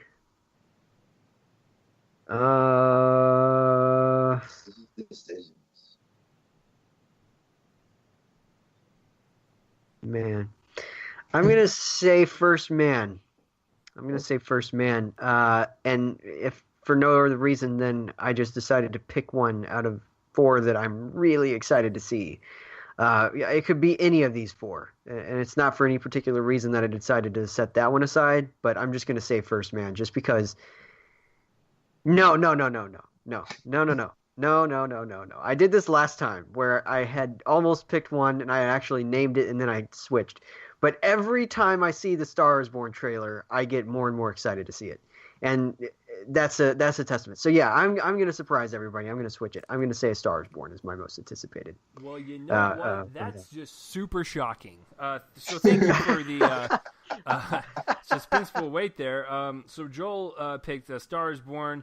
Terrence is going with Beautiful Boy. I'm going with Suspiria. We are all over the board for this month, gentlemen. So I'm excited. Whereas we were all completely right in sync with September. Yeah. Well, I'm curious to know how November goes. So Joel, take us through it. November is insane. This is insane. Okay, and it's actually really hard to choose a lot of these. It's really easy to choose stuff that's going to be left out, but man, it's tough. Okay. So this first week is November 2nd, which has several movies on the list. The first one is The Nutcracker and the Four Realms, which comes from 2 directors, one of which kind of took over reshoots and shot about roughly 50% of the movie again. And that is The Nutcracker and the Four Realms from director Lasse Hallström and Joe Johnston. And this one is an updating of the Nutcracker music, whatever opera thing that is it an opera? Let's see. Ballet. It's a ballet. How did I not know that? I think I've actually seen it in a performance before. Anyway, this one has a really cool cast: Keira Knightley, Morgan Freeman, Helen Mirren, Mackenzie Foy, Richard E. Grant, Matthew McFadden, Misty Copeland. It looks really solid, like a solid fantasy. I'm not like over the moon about this one though. The next one is Bodied, and this one got some really good notices at Toronto Film Festival last year, and it is a drama about a young man who is a grad student, and he becomes involved in a rap battle to prove some sort of thesis subject, and it becomes a very competitive obsession for him. I've heard it's really good. It was picked up by YouTube Premium, and it's going to be featured on there. It's going to get a small theatrical release from Neon. So I'm excited for that, although we'll probably have to see it on YouTube. And then the next one is another one with troublesome directors. It's Bohemian Rhapsody from Bryan Singer, even though part of the directing was done by Dexter Fletcher. And it stars Rami Malek as Queen frontman Freddie Mercury, as he kind of makes the band, struggles through the AIDS era of the 1980s, and all of that. Looks really solid. Then there's Nobody's Fool. And this one is the one that tried to hide in a trailer that Tyler Perry directed it. Even though it stars Tiffany Haddish, Tika Sumpter, and Omari Hardwick, and Whoopi Goldberg, all actors that you would expect would do a Tyler Perry movie at some point. So I don't know why they tried to hide that. It looks like a fairly typical comedy, whatever. The next one is my pick, and I'm just going to say it, and that's Boy Erased. This is Joel Edgerton's second film as a director after the very different The Gift. And this one stars Lucas Hedges as a young man who has come out to his parents, who are both very, very traditional Christians, and decide to enroll him, or whatever you call it, in a gay conversion therapy camp, much to his chagrin. And then the last one is A Private War. This one is the narrative feature debut, I believe, of documentarian Matthew Heineman. And it tells the story of Marie Colvin, who's a journalist who would go to some of the most dangerous places in the world. She's played by Rosamund Pike in this movie. And that is, I think released a trailer today that I haven't gotten a chance to watch yet. But yeah, it also stars Stanley Tucci, Jamie Dornan, Tom Hollander, not Tom Holland, not Spider-Man, but the evil snivelly guy from the Pirates of the Caribbean movies. Tom Hollander, who I think was also in Hannah. Yeah, so very clearly my pick is Boy Erased. It looks beautiful. The Troye Sivan original song in the trailer is amazing, and I can't wait to hear that when it's actually released. It's called Revelation. It's the one that plays in the trailer, and it's amazing. And it also has a great supporting cast. Nicole Kidman and Russell Crowe play his parents, with Edgerton himself as the camp leader, so to speak. So yeah, Boy Erased, absolutely my choice. Terence, what's yours? Pretty much. I mean, this week is going to be the same thing. I mean, I agree with you wholeheartedly. Boy Erased is the movie that I'm looking forward to seeing. When I saw the trailer, it's like a beautiful boy. It kind of wrecked me too a little bit, but like I felt the emotionalness out of the trailer. I mean, Joe Edgerton, like you said, he directed the Gift, which was a great movie in itself. Lucas Hedges, like he did a great job in what was the last movie he did? What's that movie he did? He was in like 3 Billboards and Lady Bird, like in the same. Yeah, but what's the one he got nominated for? Manchester by the Sea. Manchester by the Sea, which I thought was a solid movie though, but his performance was great. Him and Timothée Chalamet, like, probably got the same ages. I don't know, but they both doing good career choices. But I'm a sucker for coming of age movies, and honestly, this movie is clear and by far probably like the best pick and the best movie out of the bunch. I mean, the Nutcracker in the Four Realms didn't interest me. Bohemian Rhapsody, I'm like shaking on because like Bryan Singer had like a little controversy with that, but I'm interested in still seeing it. So like that'd be probably my second pick. But honestly, clear and favorite is Boy Erased. And Tyler Perry, I'm not a Tyler Perry type of person. Gas, I know, but like his movies never really like interest me as much. But Boy Erased, honestly, this is probably the only movie I see that weekend. So it's like that's it for me. Boy Erased is like clear and far favorite for me. All right, Chase, why is Nobody's Fool your pick? Oh my God, Joel, you wild. Knew that I was gonna... You wild, Joel. No, I will not be watching anything from Paramount's division called Paramount Players. Why would you call it that? All right. Yeah, I think I'm gonna be along with you guys. Boy Erased definitely is my pick. I'm very, very interested in Bohemian Rhapsody for sure. Queen is one of my favorite bands out there, and of course, I want to see Rami Malek tackle the very icon that is Freddie Mercury. Nutcracker in the Four Realms, it looks whatever, and this is actually really funny and ironic because Joe Johnson, he also directed Honey, I Shrunk the Kids, and I'm not joking, I watched that last night. So it's like it was just meant to be for me to pick this one. No. And Nobody's Fool, no thank you. That trailer, the only part that made me laugh, Joel and I agree on, is the very end bit that went on a little too long. That was funny, but like that doesn't make a whole 2.5 minute trailer. With the window call. The window, yeah. So like that got me. So I'll give him that. But I actually have a feeling that's because Whoopi Goldberg is awesome. That's likely that's why. Exactly. She probably improv that entire scene, and Tyler was just like, "We'll keep it," which is good. No, Boy Erased. It'll be very interesting to see it because not only is the trailer fantastic, and I want to see Russell Crowe actually give a damn about a movie.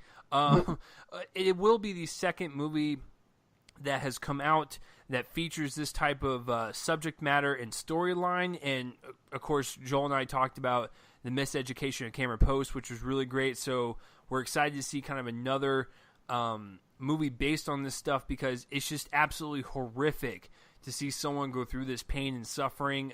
But Terence is also right in terms of it is a coming-of-age, tale where we see this young man come into his own with his own sexuality, and it is heart-wrenching to see, but also kind of liberating at the same time, knowing that he's finally coming out and not being oppressed any longer. So it's going to be one of those really powerful films that I cannot wait to see. Obviously, my pick, so we are all three in agreement, gentlemen. Here we go. Awesome. So the next weekend is November 9th. And there's a Wednesday release this week on the 7th, and that is Jason Reitman's second movie this year, The Frontrunner, which follows up Tully. And this one tells the story of, what is his name? Hold on. Gary Hart, who was a presidential candidate in 1988 until he is wrapped up in a love affair and it becomes a big scandal and his candidacy kind of goes under. And it stars Hugh Jackman in the role of Gary Hart, which is going to be very interesting considering he just played Logan. I don't know, just very interesting. It also has Vera Farmiga. I think that's the first time that she's worked with Reitman since Up in the Air. Am I wrong about that? I'm pretty sure it is, yeah. Yeah, I think you're right. Which will be great to see because I thought she gave one of the best performances of the year in that movie. And it's also got J.K. Simmons and Alfred Molina. Great cast all around. Sounds pretty solid.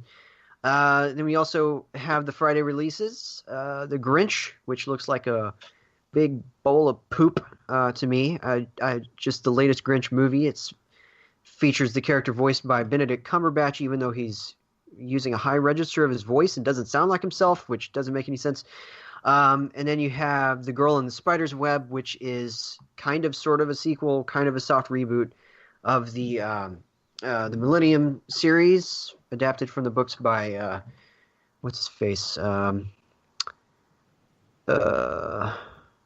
forgot the novelist's name. Anyway, and this one recasts the role of Elizabeth Salander with Claire Foy. It's also got Lakeith Stanfield, Sylvia Hooks, and Stephen Merchant. And it's also written by Stephen Knight, by the way, bringing up Stephen Knight again. It looks fine. I'm not a big fan of this material or series, so I'm just going to leave it at that. Then we also have the crazy-looking Overlord. This is the latest, totally not a Cloverfield movie. That's probably going to be a Cloverfield movie. It's about a bunch of zombie Nazis that attack some soldiers. It's got Wyatt Russell, Giovanna Depo, Bokeem Woodbine, Pilu Osbeck. It's co-written by Billy Ray, who is one of the hardest working screenwriters in the business right now. And he co-wrote the Hunger Games movies, I think, or at least one of them. And then finally we have Peterloo, which is from writer-director Mike Lee. Now, this one is actually taking place on the 200th anniversary of the Peterloo Massacre. And what happened was that on the night of August 16th, 1819, 60,000 people surrounded St. Peter's Fields to demand parliamentary reform, and about 15 of them were killed when the government militias panicked and attacked. So here's why this is my pick. This is my pick for the week. I'm fascinated. I haven't seen very many of his movies, although that's going to change because I have access to a friend's Filmstruck account, and much of his early work is on that site. I'm fascinated by director Mike Leigh's style, which is that none of his screenplays tend to actually have written dialogue in them. What he does is he puts his actors through an exhaustive improvisational workshop before every movie. And then they build the characters through dialogue that they make up on the spot, and they work with the other actors to kind of make it believable. And it's really fascinating because he does this with every single movie that he makes, and that includes the big, gigantic period piece that was Mr. Turner from a few years ago, the one that starred Timothy Spall, which was a great movie. And he also directed a movie called Vera Drake back in 2004 with Imelda Staunton that got her nominated for an Oscar. It's another great movie. So this is my pick for the week. I think that is there a trailer? I think that there's a trailer for this one out there somewhere, maybe. But yeah, this is my pick, and I'm probably going to be the only one. But it just sounds like a solid bet to me. So Peterloo is my choice for this weekend. Terrence, what is yours? This weekend looks really like kind of sketchy for me because like The Girl in the Spider's Web, I saw the trailer. And it's like, I mean, I like the one from David Fincher where he did the last one, like it was, like you said, it's like a soft reboot or whatever. But it didn't really like say, yeah, I gotta go see this one. It's like, but the way you talk about Peterloo and how the story about that makes me intrigued to go see it. But I mean, and honestly, Overlord, I saw the trailer. The trailer looks horrible. I'm sorry, it looks disgustingly stupid. The trailer's like poorly made. It's all over the place, and it's like looks like one of those like B-rated movies that you see on Netflix or whatever. Just the way you talk about Peterloo is kind of leaning towards that. But if I see a trailer and I watch the trailer, I'll probably change my mind. But I'm gonna go with The Girl with the Spider's Web just because I've seen the trailer for it first. But the way you tell me about Peterloo and the story, I kind of like that, but like I said before, if I see the trailer to Peterloo, I'll probably change it over. But for now, I'll go with The Girl in the Spider's Web. Okay, Chase, what's your choice? You know, there's a thing that Joel's really great at doing, where if you don't know a movie is coming out, Joel can sit you down, and he'd be like one amongst like 5 people that know about it, and he'll tell you about a movie, and you know what? He will convince you. And Peterloo is a pretty good pick the way you were describing. I've never heard of it until now. But out of the stuff I have seen, I'm actually not going to go with Overlord or The Girl in the Spider's Web. Oh, wow. I'm going to go with Reitman on this one because I'm a huge Reitman fan. I love me, Thank You for Smoking, Up in the Air, Young Adult. Excuse me. But this one with Hugh Jackman and Vera Farmiga and J.K. Simmons. Are you kidding me? It is based on like a scandal with a Democratic candidate. I'm totally down for that. So that is my pick, and I can't believe no one is discussing this once again. It goes back to the whole Eli Roth and Steven Spielberg combo. Are we not going to even mention that the producer of all of Kevin Smith's movies is co-directing The Grinch? Like, come on. That's weird. That is so weird. Why is that movie being made? And I totally agree with Joel. When you watch The Grinch trailer, if you did not tell me it was Egg Benedict Cumberbatch... I like how you said the wrong first name, but the correct last name. That's really I decided to be the different person on the internet.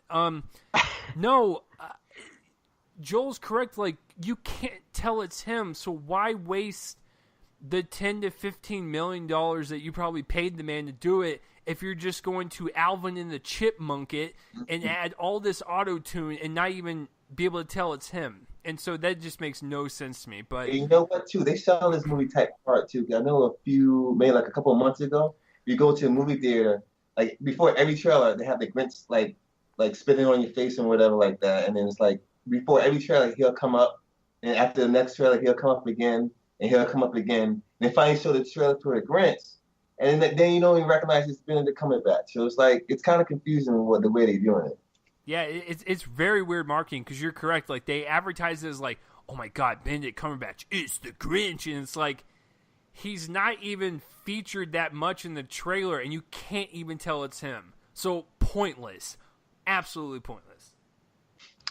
All right, guys. I think that we're all in agreement that the Grinch looks great. All right. Just kidding. The next weekend, I'm only going to talk about two of these guys because the third one I am not convinced actually comes out this weekend. So I'm going to talk about the top two. There's Fantastic Beasts: The Crimes of Grindelwald. Of course, this is a sequel to Fantastic Beasts and Where to Find Them. I'm super interested in it. It looks really, really good. It looks like it's going to advance the storyline, but and everybody looks solid in it. It looks like it's a great, cool cast. But my pick is very clearly the next one, which is Widows, from director Steve McQueen. This is his most genre movie so far, and after 3 A+ films, yes, if I was on the show when they came out, I would have given them all A+. Hunger, Shame, and 12 Years a Slave are all excellent movies. I got to go with this one because of two reasons. One, I love heist movies when they're taken seriously. So this is going to be Steve McQueen's version of Heat, for instance.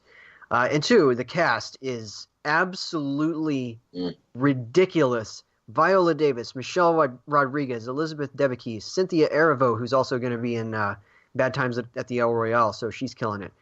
Colin Farrell, Brian Tyree Henry, Daniel Kaluuya, Garrett Dillahunt, Carrie Coon, Jackie Weaver, John Bernthal, Robert Duvall, Liam Neeson, Manuel Garcia Rulfo. This is an insanely awesome cast. It's a great director who's, just off of a Best Picture win. And just, I cannot wait for this. It just looks excellent in every single way. So I know that I'm shocking people by not going with the Harry Potter thing, but I am definitely going with Widows. Terrence, are you in the same boat? I'm in the same boat. I mean, you had me at Viola Davis, honestly. I love her. Like anything she does. If you guys haven't seen How to Get Away with Murder, she's fantastic. I need to watch that. I've heard really good things. First two seasons are great. Second season, whatever. I mean, the other seasons are fine, but first two seasons are great. But she is such a fantastic actress, man. I love her. And like you said too, the cast is phenomenal. I just watched the trailer for it in the movies today, and I just saw everybody who was in it, and it's like, you got to be kidding me. How do you get all these people in this movie like that? I mean, like, granted, like, I'm not the biggest Steve McQueen fan. I thought 12 Years a Slave was a good movie, but I had like a lot of issues with it.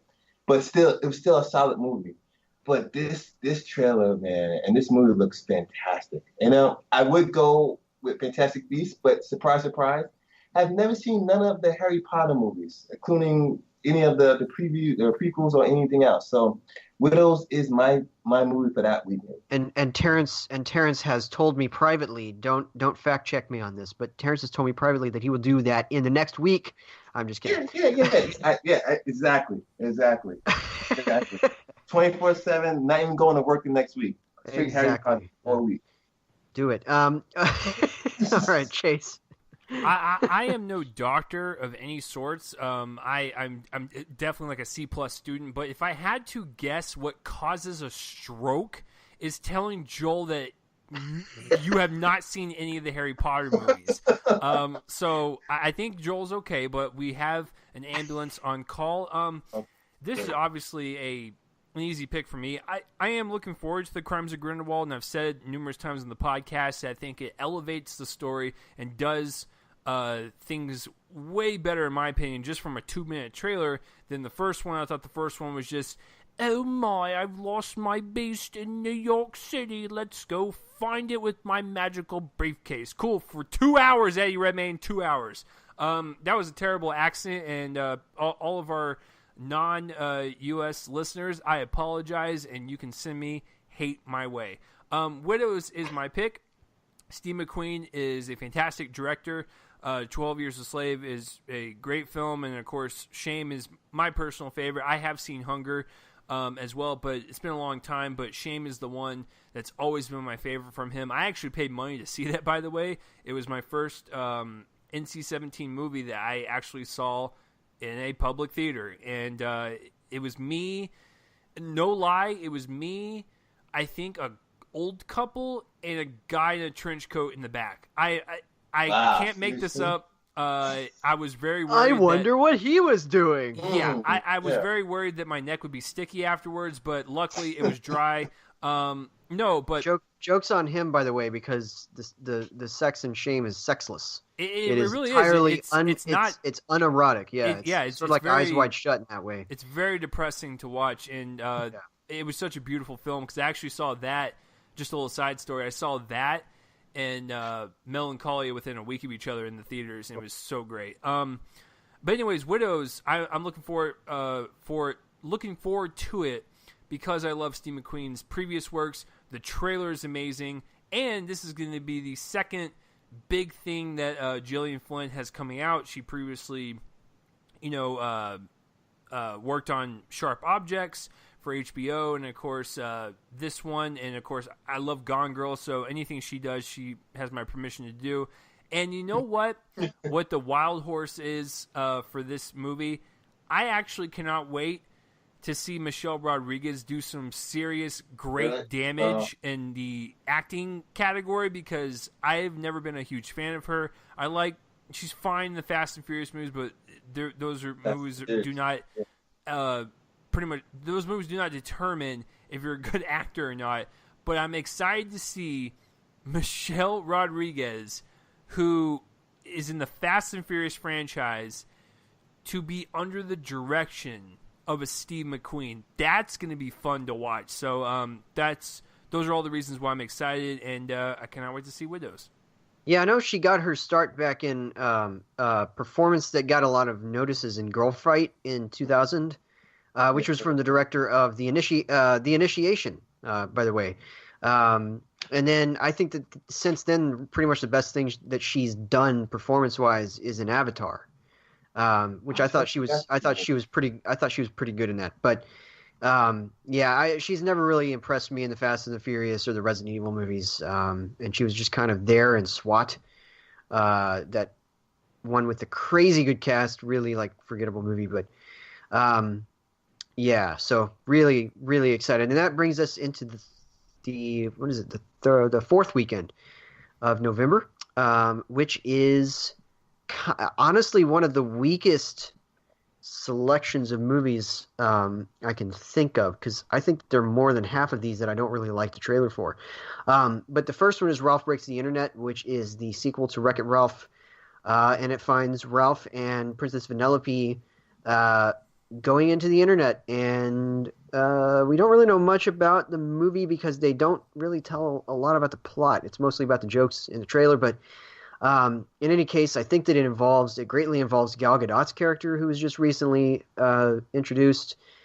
And the trailers have always killed me with the princess stuff, where all the princesses are just kind of making kind of poking fun at how they're always used for a lot of really heightened drama or to develop the men around them. It's a pretty funny joke. The next one is Creed 2, which is the sequel to Creed. It looks good, but I don't know if it's necessary. That's all I'll say right now. It looks solid though. Robin Hood looks like the most forgettable piece of work I've ever seen in my entire life, and no surprise, comes from the co-screenwriter of King Arthur: Legend of the Sword. So, yeah, Joby Harold was involved in both, I believe. But it has Taron Egerton as a new version of Robin Hood, Jamie Foxx, Ben Mendelsohn, Jamie Dornan again in a movie, Eve Houston, whatever. Green Book. This is one that Chase and I kind of disagreed on, but it's from director Peter Farrelly. um, is a comedy drama about is basically driving Miss Daisy reversed, but neither of them is a woman. And it stars Viggo Mortensen and Mahershala Ali as a white driver and a black man who's the driver's kind of a racist. They have to kind of deal with each other. It just kind of looks forgettable to me. I doubt that that one's gonna be Chase's choice in any case. And then second act looks like harmless fluff. It's a romantic comedy with Jennifer Lopez. Kind of a romantic comedy, I guess. Jennifer Lopez, Vanessa Hudgens, former Scientologist Leah Remini, Milo Ventimiglia, Treat Williams. It's basically about a woman who gets a chance to fulfill her career ambitions when a private finance firm is misled into believing that she's an accomplished consultant and hire her to handle a major business deal. I just decided to read that because I could barely remember this trailer, and I just saw it like 3 days ago in front of the Happy Time Murders. It looks whatever. All right, so those are the Wednesday pre-Thanksgiving releases, and then we have a couple of small releases, or limited releases, I should say, that are opening that Friday and are probably expanding throughout December. The first one is The Favorite. This is the new movie from Yorgos Lanthimos, and it stars Emma Watson. Wow. Emma Stone. Why did I say Emma Watson? Emma Stone, Rachel Weisz, and Olivia Colman in a big like sexual triangle deal involving a couple of cousins jockeying for the attention of another woman. And it looks really strong. It's a period piece as well. And then we have what is actually my pick, and there's no trailer for this yet, but I am extremely excited about this because of some of the stuff that I've heard out of Cannes, because that's where it played and received, I think, like an 8-minute standing ovation or something. And that is Shoplifters. This one is from the director Hirokazu Koreeda, who, honest to goodness, works more often than Woody Allen these days. He's already had a movie this year called The Third Murder that I haven't seen, but this is his next one. He had a movie last year. He had a movie the year before that. I've seen a couple of them, and they've kind of left me cold, but I have a feeling that this one's not going to. And this one is about a family living in poverty in Tokyo, and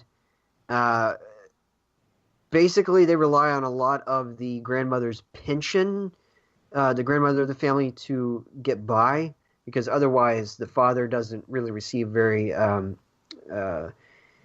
strong employment all the time. The mom has a very low-paying job, and they discover a homeless girl while out shoplifting groceries, and they observe, and they find out that there's evidence of abuse there, so they decide to take her in and adopt her.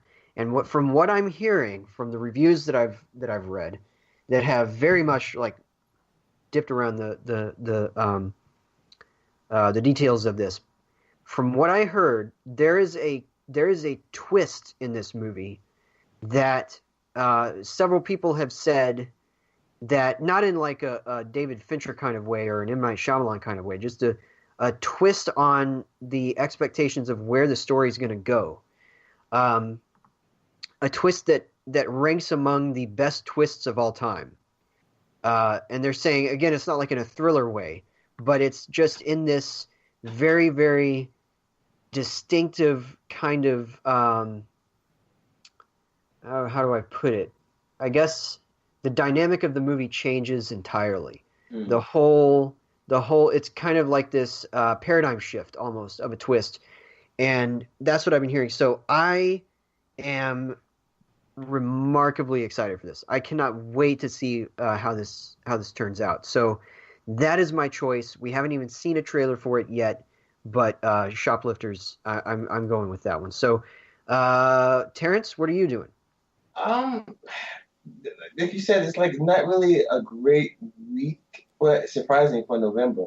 Like the only one like I remotely really want to see is Creed 2 because I really love the first one. But what it scares me for the fact that you don't got Ryan Coogler directing, and you got this new guy called Stephen Cappy Jr. and he's only done TV stuff.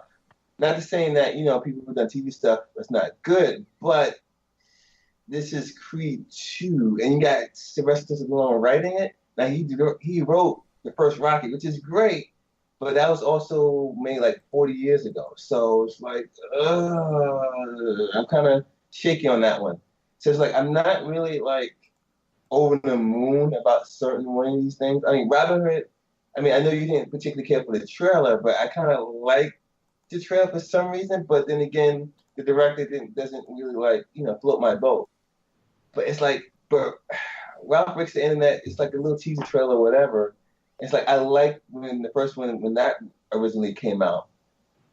But just by default, I'm going to go with Creed 2 because I'm going based off the first one. I want to see what they come up next with it because I love the story where they left off at. And I like the story, I like the trailer much more than I did Wreck-It Ralph and Robin Hood. So Creed 2 is the one I'm going to go with just because I have a built-in foundation because of the first one. All right, Chase, what's your choice? Okay, so first of all, that Robin Hood trailer that Joel alluded to, it is very forgettable, and stop making bow and arrows cool. They are not cool. They will never be cool, and the only two people in history that are even remotely cool and badass with a bow and arrow is Katniss Everdeen and my dad, who enters archery tournaments. Those are the only two people that should be allowed to make him look cool. So stop it. Yes, we do disagree on the Green Book trailer. I do like it quite a bit. And, Mahershala Ali just keeps popping up in things, especially that off side note here, that True Detective Season 3 trailer. Just give me now. Yeah. That looks really good. I need to finish the second season, but not really. You don't. Yeah, you really don't. Okay. No, you know what's really funny is I would go Ralph Breaks the Internet because I love the first one so much, and John C. Reilly absolutely is casted perfectly in the main role, but we haven't really got much of the story, so I don't know where we're going with it. It's just pretty much teaser trailer with jokes. And I actually like the Creed 2 trailer quite a bit. And another thing I did not even notice until I'm reading the people involved is that the creator of Luke Cage is one of the co-writers, which is fascinating because Luke Cage is a mixed bag, but I still think it's a solid show overall. Second act is there. And, of course, with Shoplifters, ever since I heard about its festival run, I've been more and more interested in the fact that Joel has read from a review that it's one of the best twists ever. Like, that's awesome. I love movies that can just like flip a narrative on its head like that and just take it in a completely different direction and make sense and just blow your mind. But my pick is going to be The Favorite, just because I'm not in love with The Lobster, but I appreciate its story, and I actually admire it more than I actually like it as a movie. And then I absolutely love The Killing of a Sacred Deer from last year. So this one is my pick because the trailer is just absolutely insane. It's going to be really funny to see. I know they're not about the same people, but with the first week in December when we get to it, there's a movie that, just on a visual level kind of looks like it, and so it'll be funny to see them go head-to-head. But with the cast involved and with Yorgos, I am totally down to see The Favorite. Alrighty, and then the last weekend just has a couple of limited releases. One of them, and I quote the Wikipedia, is a Christmas zombie musical. It's called Anna and the Apocalypse, about a zombie apocalypse that threatens a sleepy town at Christmas. And Anna, of course, is the main character, played by Ella Hunt. Has to fight for survival, but clearly the choice, and it's illegal to think anything else. So I hope that you guys understand that. I'm just kidding. Is If Beale Street Could Talk, which is Jerry Bankins. Who the hell is Jerry Bankins? Jerry Bankins. Barry Jenkins' Moonlight follow-up. It's an adaptation of the James Baldwin novel, and it has another great cast, including Brian Tyree Henry has 2 movies in November from major black directors, which is pretty cool. Stephen James, Tiona Paris, Dave Franco's in this, which is really interesting. Diego Luna, Pedro Pascal, Ed Skrein, Regina King. It's a great cast. It's a James Baldwin novel. It's Barry Jenkins directing something. Insert it into my eyelids today, please. All right, yeah, obviously my choice. So, Terrence, make the right one. Obviously, Joe, I'm gonna make the right one right now. It's Anna and the Apocalypse. I love musicals, zombies, everything. Yeah, of course. No, I'm joking. It's easy if Beale Street Can Talk. Like I said before, it's like once a director does something good, he was great. He did great work with Moonlight, and it's like once a director or actor does great work, I'm gonna follow the career, no matter if I even see the trailer for it or no matter what. So if Beale Street Can Talk, it's probably gonna be one of the movies that I've seen like that ends out that weekend. I probably see one movie that weekend. That'll be it, honestly. All right, and it's probably going to be coming out in December for us, but of course we're going by limited release days here. So Terrence, your choices were. Oh, I'm sorry. Chase, go ahead. Well, I was just gonna yell at Joel, but I'm glad he corrected his mistake. I have to point out Terrence's description of Anna and the Apocalypse. He sounds like the producer trying to pitch it. Hey, it's like a musical with with zombies and stuff. It's gonna be good stuff. That was my check for that too. I know, and I kind of made Terrence mad because that was my my New York accent or my attempt at it, and I'm sure he's going to ban me for life. But obviously the pick is Mr. Jenkins, and If Beale Street Can Talk. Not only was Moonlight my favorite film of 2016, that movie I will remember with a couple of memories from Joel and Terrence actually.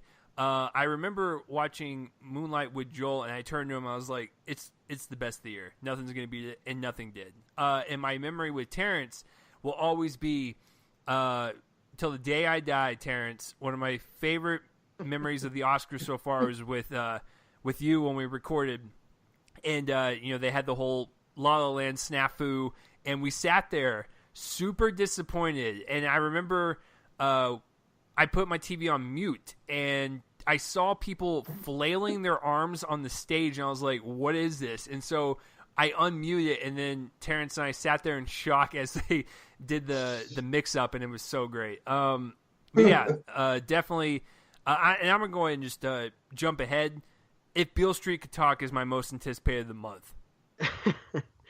All right, so we got that on the record already. Terrence?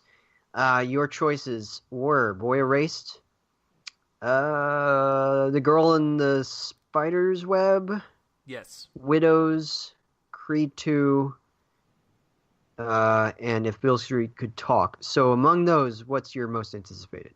I love all the movies I picked, but it's easily hands down Boy Erased. Something about that movie just speaks emotional depthness to it.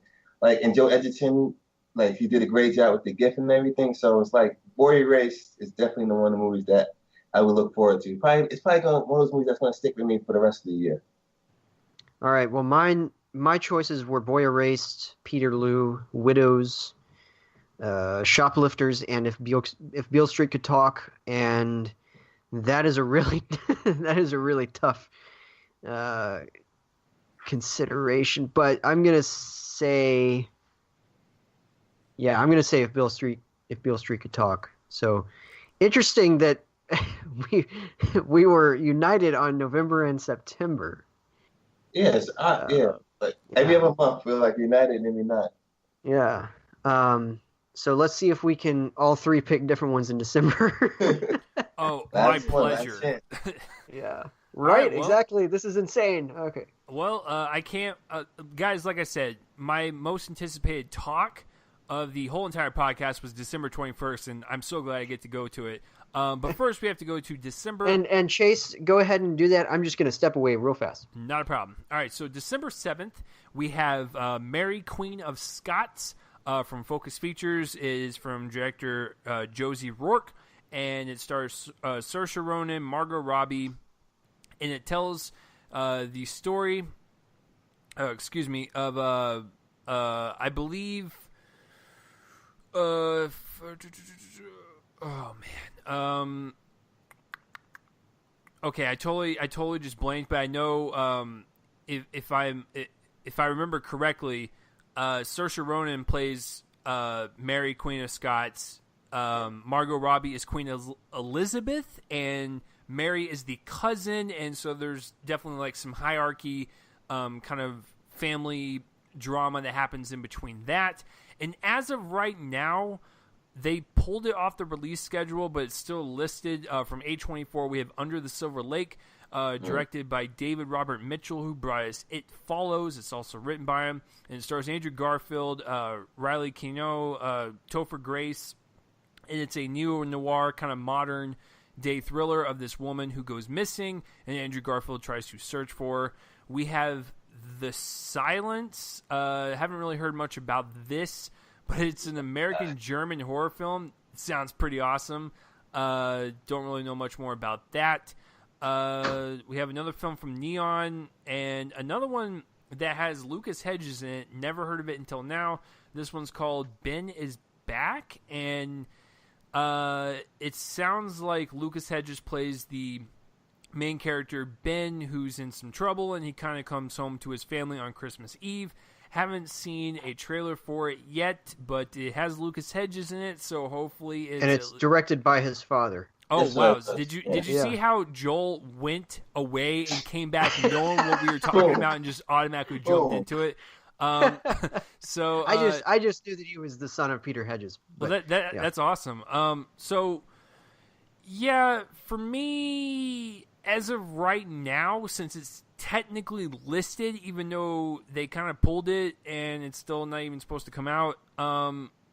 I mean, Joel, would you count Under the Silver Lake, even though it's still listed? I'm pretty sure it's supposed to come out then. Okay, well, Because it was originally going to be coming out in June. That's when that's where they pulled it from. Okay, gotcha. And then they put it here, yeah. Okay, well, that is my pick. A24, Neo Noir, Andrew Garfield, David Robert Mitchell. I am all on board. Even though Mary Queen of Scots looks pretty good.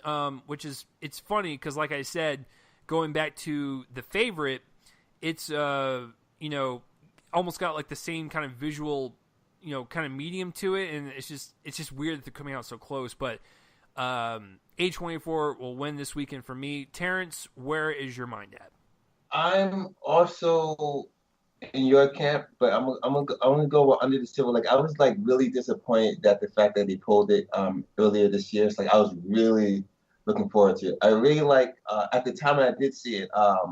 It Follows. It was I loved it when it first came out. But as I rewatched it again, it's like it's okay. I mean, it lost its luster for me a little bit, but I like the fact that he pays homage to John Carpenter.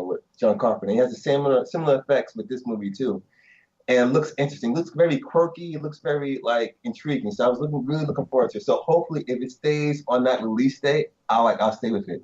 And like you said, with Ben is Back, they did come up with a trailer with it, but it's only like maybe a minute and 15-second trailer. It's not really that much. It just shows Julia Roberts driving up to the house where Lucas Hedges' character is standing in front of the house too. They hug, and then boom, it says Ben is back, and then that's the end of the trailer. So it's not really a big trailer that you missed or anything. But it looks interesting. I mean, like I said before, Lucas Hedges is never doing anything wrong with his career so far. So once I see a deeper trailer, I'll probably choose that. But as of right now, I really want to see Under the Silver Lake. So hopefully it stays on that release date. If not, I'll be very, very disappointed. Yeah, I would be super disappointed if they just like, yeah, we're going to release in 2020. So, Joel, where is your mind at? Because I know your love for Ronin is very, very strong, but you also love you some A24. So, where are you going? Well, more specifically, I love me some David Robert Mitchell, so I am going with Under the Silver Lake, which I've followed this guy's career from his debut feature, The Myth of the American Sleepover, which is a great kind of, I don't know if it's coming of age technically because it takes place on a specific night or something like that. I think over the course of one night. But it's a great little tiny movie that he made for like $10 back in 2011. And it was great. And then I loved It Follows. I think that Terence is underrating it. I think it's a major achievement. And so I'm really interested to see him move into kind of Inherent Vice territory, because that's definitely what this looks like. It's very long. It's like 2.5 hours, I think. 139 minutes. So significantly longer than his other movies, which were around 80 something, I think. So I'm totally in on this one. I think it looks superb. Mary Queen of Scots looks good too. I think it looks solid. Especially pairing like Saoirse Ronan and Margot Robbie is pretty significant. But yeah, I got to go with Under Silver Lake. All right, then. We're all together on it. We are all in agreement to A24 once again dominates. Now, for this next weekend, I'm actually super excited to say nothing about it because Joel and I are trying something new. What do I mean by that? So we have December 14th, and we have 3 very interesting movies. And actually, all 3 I'm looking forward to. One of which, I don't know the plot. I don't know who's in it. I just know who directs it. And it's called Mortal Engines, and that's all I'll say. So Mortal Engines is a test trial run that Joel and I are doing to where we saw the teaser, and we haven't seen anything else beyond that. I still don't even know what the movie's about. I have I'm not clicking on the thing to see. Yeah, exactly. So we know the cast list because it's right there, but that's about it. So. That's about it. And we just know that Peter Jackson's involved, and it's from Universal. So the teaser trailer is very promising, but it will be very interesting to see Joel and I go see it and be completely surprised because we have no idea what the story is even about. Now, the second film is Spider-Man Into the Spider-Verse, which I am actually looking forward to. Thank you, Sony, for coming in at the very last second. This one is the animated Spider-Man film, and it's actually got some Phil Lord and Chris Miller, a part of the screenplay, so that's really cool. But the animation looks really, really amazing. It kind of is a nice blend of kind of 2D hand-drawn animation mixed in with like comic book panel type of colors. It's a very unique animation style, and I cannot wait to see it because that trailer, it was fantastic. And this one, I actually can't wait to see the trailer for, but this is my pick of the week, and it is Adam McKay's kind of Big Short follow-up, which is Backseat, and this follows Dick Cheney and his kind of rise to become the vice president. Christian Bale plays Dick Cheney. We have Amy Adams in it as well. So Steve Carell, Sam Rockwell, Bill Pullman, Allison Pill. Sign me up. I remember when I saw The Big Short in theaters, and I was completely blown away because I was always a fan of Adam McKay and his comedic sensibilities and letting the actors kind of roam free with dialogue and interpretation with the comedic delivery. And so kind of watching The Big Short and kind of seeing him kind of apply that to a very documentarian-like, fictional film was really kind of riveting. It had some of the best editing that year, some of the best, scripting that year as well. I absolutely love The Big Short, so I cannot wait to see the back seat, and that is my pick for this week. Terrence, where are you going with this week, and do you think Joel and I are crazy for not watching anything on Mortal Engines? No, what you guys are not crazy. Like honestly, I've been through that route too, where it's like, can you kind of like being surprised when you go into a movie. You see all these trailers, you see all these like backstories, and people like us, you into the notes and the I's and the T's, and you know everything about the movie. So it's kind of good that you go in slightly blind to it, because like I think you get more enjoyment out of going into a movie like kind of going half blind, which makes it even the experience much better. So I don't, you guys are not crazy for that, because I did a couple of times too. If you guys know me, you know I'm a superhero guy. You know, anything Marvel, anything DC, anything comic book related, I'm gonna go see hands down. If it looks good, except for Venom, obviously. But Chase, you made a compelling, compelling argument. We come to backseat. Adam McKay, you got Kristen Bell, Amy Adams, Steve Carell, Sam Rockwell, great cast. But Spider-Man Into the Spider-Verse is going to go for me because I still haven't seen Backseat's trailer yet. Until I see that, it may trump Spider-Man Into the Spider-Verse. But as of right now, when I saw that trailer for Into the Spider-Verse, it looks amazing. And it's like, I cannot wait to see it. I think it's probably going to be the best animated movie of this year, hands down. I'm calling it now. Even better than Wreck-It Ralph 2. So quote me on it, bet money on it. You can pay my bookie, whatever you want. I'm putting money on it, hands down. I think it's going to be the best animated movie of this year. So Spider-Man to Spider-Verse is my choice for that week. That is a bold claim, sir, because Wreck-It Ralph is probably, hopefully this time, win the Oscar for animated picture. But you know what? Spider-Man Into the Spider-Verse could sneak in there, and I wouldn't be surprised. I mean, Joel, I know you love the even Spider-Man though it's probably gonna be Incredibles too, but well, I forgot about that too. Yeah, we will see. But anyways, yeah, that's true. It did come out earlier in the year, so it might. But I mean, like I know Joel really loves Spider-Man: Homecoming, and so seeing another interpretation of Spider-Man, I remember him talking about this trailer, really loving it. I mean, are you going to go with the movie that already has a trailer, or a movie that has no trailer?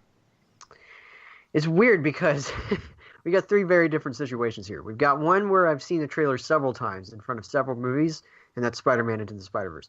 We got one that doesn't have a trailer out yet, and that's Backseat. And actually, I think the reason that it doesn't have a trailer is because I'm hearing through the ether that the title could change. Gotcha. Yeah, that's what I'm hearing is that even just, it's about, I think it's about to, is it about to premiere at a festival? I think it is, but anyway, and the title could change very quickly, just within the next couple weeks. And then Mortal Engines, where I'm refusing to watch a trailer so that we can go in cold. So it would be kind of unfair to put Mortal Engines as my choice, just because, again, we don't know anything about it out of choice. That teaser trailer was really striking, though, and I'm very interested to see the movie. I'm gonna go ahead and I'm in Terrence's court here. I'm gonna go with Spider-Man Into the Spider-Verse. I think that it looks stunning, just beautiful visually. I think that it's smart to steer away from Peter Parker and go toward Miles. What's his name? Miles Morales. Morales. Yeah, I knew it started with an M. And it's gonna be it's a great cast too, because like Shameik Moore, who, I wasn't a huge fan of Dope overall, but I liked him a lot, and it's cool to see him come in this. Brian Tyree Henry again is killing it this fall. He's this year's Michael Stuhlbarg. And then Mahershala Ali, Jake Johnson, Liev Schreiber, Lily Tomlin is an interesting choice. Haley Steinfeld, and then also not listed on here, but he is in the movie, Nicolas Cage, who plays one of the historical Spider-Men. Another one. So yeah, I'm going with this one. It's the most intriguing one to me, I think, and that we know about of the two. So I'm certainly looking forward to Backseat. I love The Big Short. You're right, it's amazingly edited. I think I actually had it as my personal winner for best editing that year. And if you can get together with that person who did that editing again, that'll be great. He also worked with the cinematographer of The Hurt Locker on that movie, and I think that's the case here too. Oh no, he's not. Oh my gosh, I just looked. He's working with the composer for Moonlight,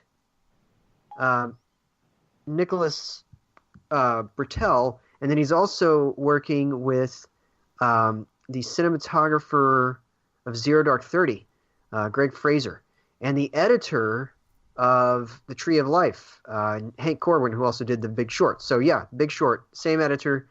And so I am very, very excited for that. But I'm going to go with Spider-Man for this week. Well, okay. Well, I guess I'm the black sheep of the group, so that's lovely. All right, so I want to set this up very delicately because these next 800 movies are about to battle royale the crap out of each other. All right, so stepping in the ring first, 2 days before everyone else, because it's Disney, is Mary Poppins Returns, directed by Rob Marshall, and it stars Emily Blunt as the title character, and also stars Lin-Manuel Miranda.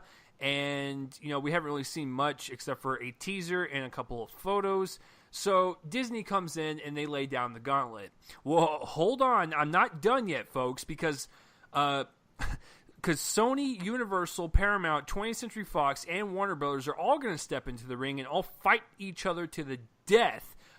First, with Aquaman from Warner Brothers in DC, and it's directed by James Wan. It stars Jason Momoa back as the title character, and Amber Heard is also back. Willem Dafoe, Patrick Wilson, Dolph Lundgren. And Joel, would you like to take a stab at Mantis' name? No. Okay, I won't either. Yeah, Abdul Mateen II. Yeah. Okay. And of course, Nicole Kidman. That trailer dropped during Comic-Con, kind of a big splash. Alita Battle Angel from 20th Century Fox is the next one up to fight and duke it out, from director Robert Rodriguez and producer that was probably on set for 20 minutes, James Cameron, because he has no time in the world. This one stars Rosa Salazar is the main character in question. Christoph Waltz, Jennifer Connelly, Mahershala Ali, once again, Ed Skrein, Jackie Earle Haley, Michelle Rodriguez, and this one is the story of a robotic AI type of mixture played by Rosa Salazar and mocap, and Christoph Waltz kind of discovers her and goes, "You are more powerful than you think you are. You were the one." And then of course we got people chasing after her. Oh, hey, we're not done yet, folks. Paramount Pictures is in the ring with Bumblebee, directed by Travis Knight, which is the only person with the case of nepotism that will actually, be okay with, considering the good that he has done. It has Haley Steinfeld, John Cena, and it focuses on the Bumblebee Transformer. Cool. All right, now Universal is stepping into the ring with Welcome to Marwen. This one is directed by Robert Zemeckis, and it stars Steve Carell, Leslie Mann, Diane Kruger, and we saw the trailer to this one a while back, and this one focuses on Steve Carell as he is a victim of a violent assault, and he uses miniatures to kind of recoup and recover from his trauma. Very interesting kind of premise.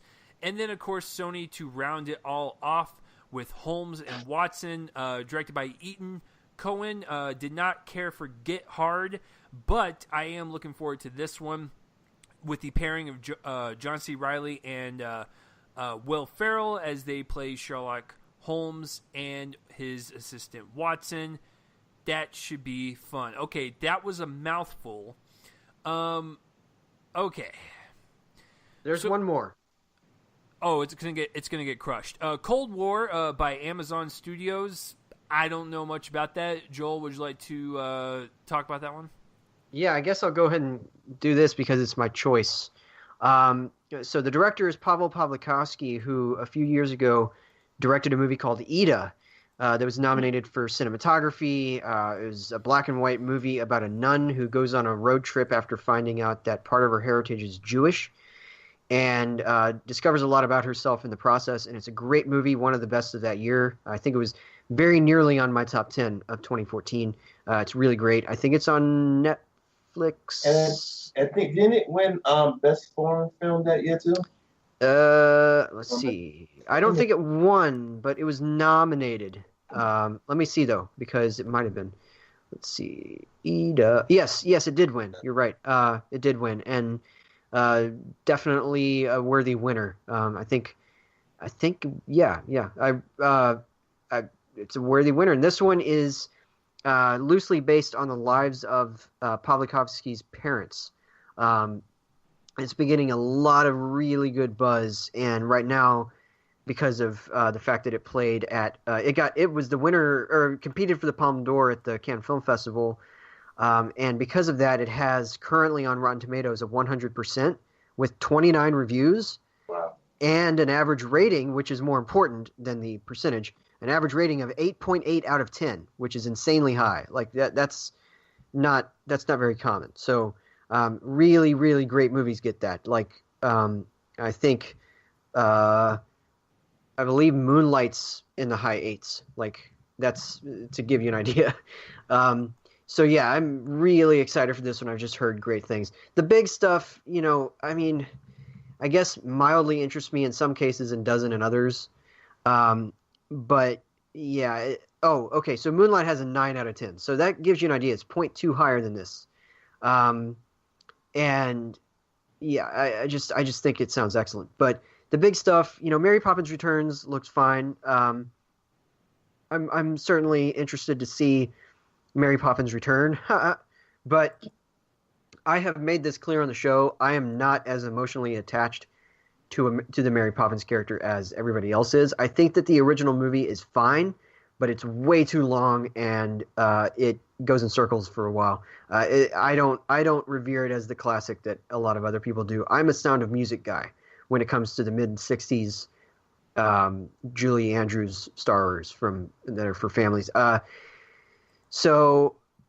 Vaguely interested in the new one, but that's about it. Aquaman, the trailer is just kind of fun, whatever. James Wan is a good director of blockbusters, as he proved with the only good Fast and the Furious movie. I just wanted to say that to annoy Chase. Anyway, but yeah. Anyway, interesting. Co-scripted by the screenwriter of Gangster Squad, which is the most random thing in the world. Alita Battle Angel looks cool. I'm a big fan of Rosa Salazar because she had a bit role for most of a season on one of my favorite shows, Parenthood. Has anybody seen Parenthood here? No. Y'all are sad, deprived. Story of my life. I know. So it looks cool. Looks fun. Whatever. Bumblebee, I could not care less about. Just kind of whatever. Welcome to Marwen looks good. I'm certainly a big Zemeckis fan, and I'm interested in that. Holmes and Watson, I wish I felt more strongly about. I haven't seen a trailer because one hasn't been released yet, but certainly a cool pairing. Has a neat supporting cast with people like Rob Brydon, Kelly MacDonald, Rebecca Hall, Ralph Fiennes, Hugh Laurie. Is pretty fun. And then in the middle of all of that, Lauren Lapkus. But for me, I gotta go this weekend. I gotta go with the indie release, which probably we won't even be able to see until January, which is Cold War. So unless we get like a screener for it, I guess. But yeah, that's what I'm gonna go with.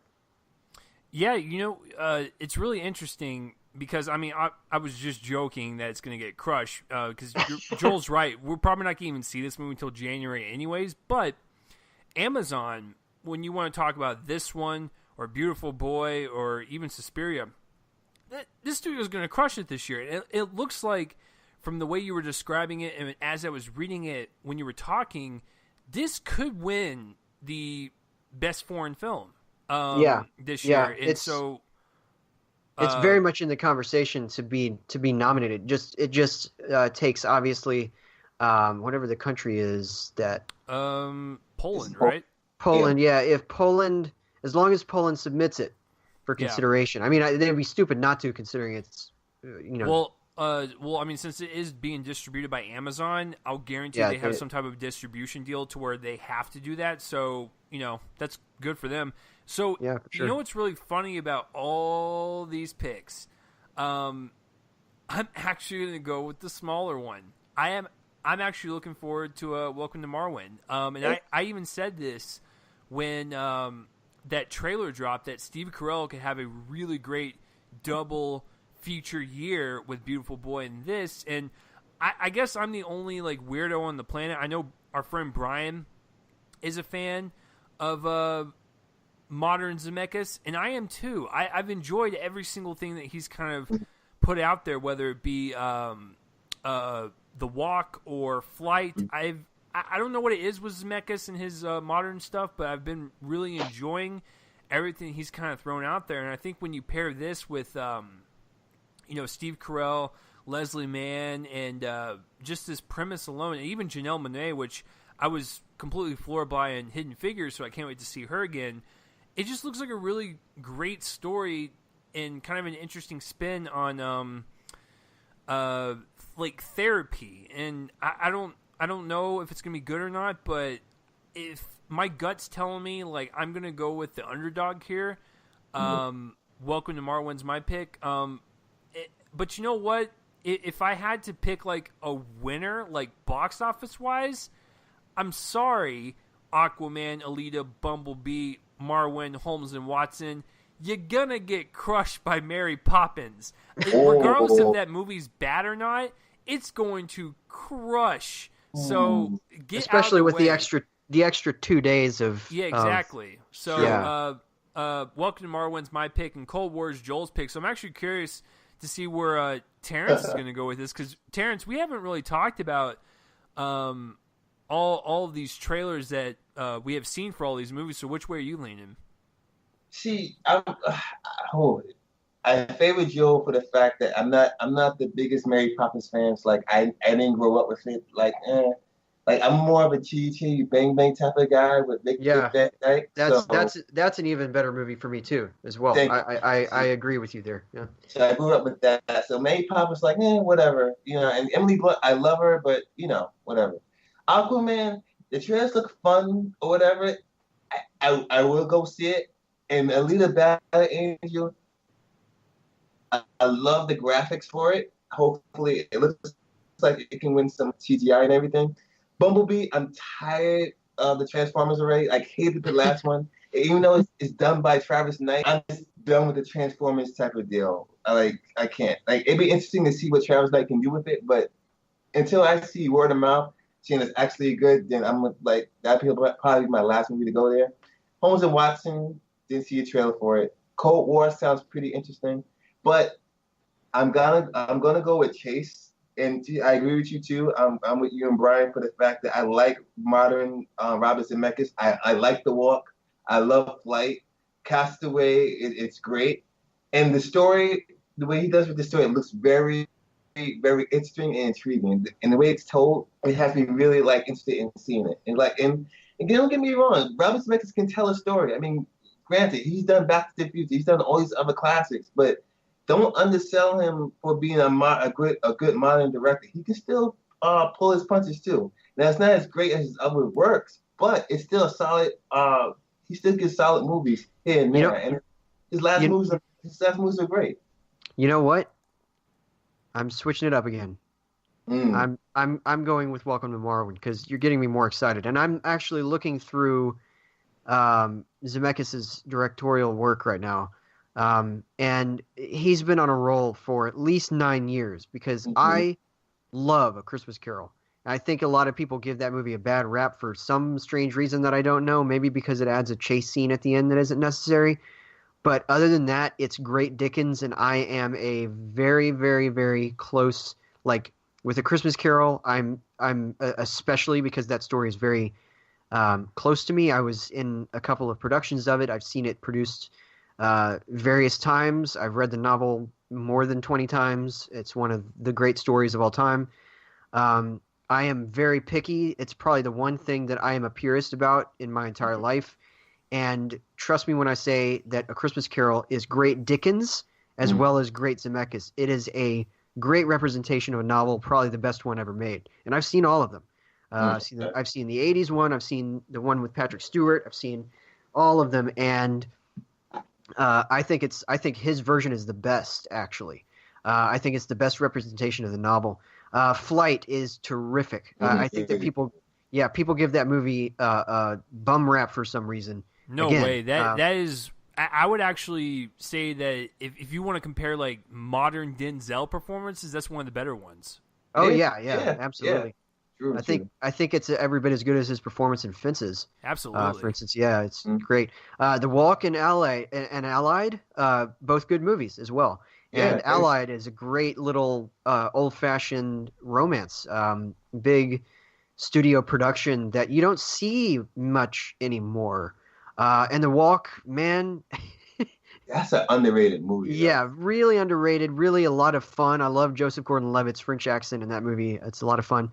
And with visual effects, they caused me to have vertigo. So it's just crazy. But then you get into like, and I don't want to get into a big thing about just Robert Zemeckis, but I mean, Who Framed Roger Rabbit? Oh, you're my, I love that movie. Oh, it's amazing. All of the Back to the Future movies are great. I stand by that, even the third one. There's a couple of things I haven't seen. I have not seen Death Becomes Her, although I've heard it's really good. I haven't seen Romancing the Stone, which I've also heard. That was pretty good. That was a great movie. Yeah, I love that. I need to see that one. Contact is a masterpiece. That's one of the great science fiction movies of all time. If y'all haven't seen that, man, that was 1997's version of Interstellar, and it's even better than Interstellar for me. Forrest Gump. I love me some Contact. It's Jodie Foster, right? Yeah. Castaway, great stuff. Wilson.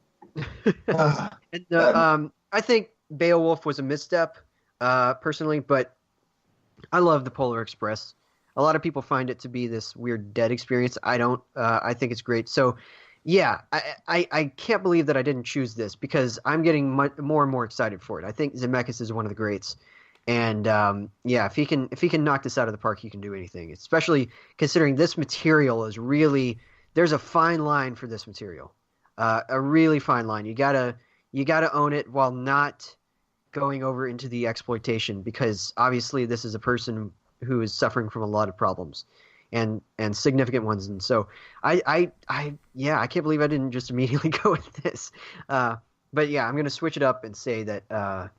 That Welcome to Marwen is my choice for that weekend. Terrence, if there's anything that we could be proud of is that we just made Joel switch his opinion and sound more passionate about this one than he did on anything else that we've talked about tonight. So I can take that home tonight. Exactly. We'll take that as a win, sir. All right, so I'm gonna go ahead and just lump these two or these three movies together. You don't have to do the last one. I don't even know what that is, or even if it's coming out. Honestly, I was actually December 31st release date. I doubt that that's a real thing. Yeah. Okay. So I'll ask that one. But I was reading up on it, and it sounds cute. But we need to see a trailer. But the last two films come out Christmas Day to kind of wrap up the year. And once again, Annapurna Pictures strikes back to kind of end their year. But first, we're going to start on The Basis of Sex. Now, this one is starring Felicity Jones and Armie Hammer, and Felicity Jones stars as Ruth Gator. Ruth Bader. Wait, what am I saying, Joel? Ruth Bader Ginsburg. Oh my God! I just had a complete thing of dyslexia. I apologize. Ruth Gator Ginsburg. I know Gator Ginsburg. Anyways, this is actually believe it or not, second film about RGB. No, RBG. Oh my God, guys, my dyslexia is going off the charts. RBG movie. The other one was a documentary that came out around the same time as the Mr. Rogers documentary. So that was like the summer of documentaries. But anyways, this is the fictional kind of theatrical version of it, and, told in a Hollywood narrative. And it looks solid. The trailer came out a while back. It just looks like a really good biopic. Really nothing more or less. It's just kind of it's there, but it's solid. And this one, have not seen a trailer for yet. Could be wrong once again, as Joel has pointed me out wrong several times on the show.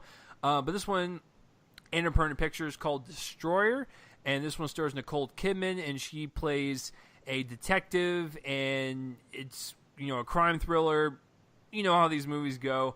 She kind of interacts with a gang, and she's got a lot of baggage and everything. But to be honest with you, both of these movies seem kind of basic, solid. I mean, there's really nothing like more or less to them. But if I had to pick one, I kind of want to see Felicity Jones do something, just because I know that she's a good actress and I appreciate watching her and stuff. But I want to kind of see her take a meaty kind of main role. So I think just by process of elimination, I'm going to go with On the Basis of Sex.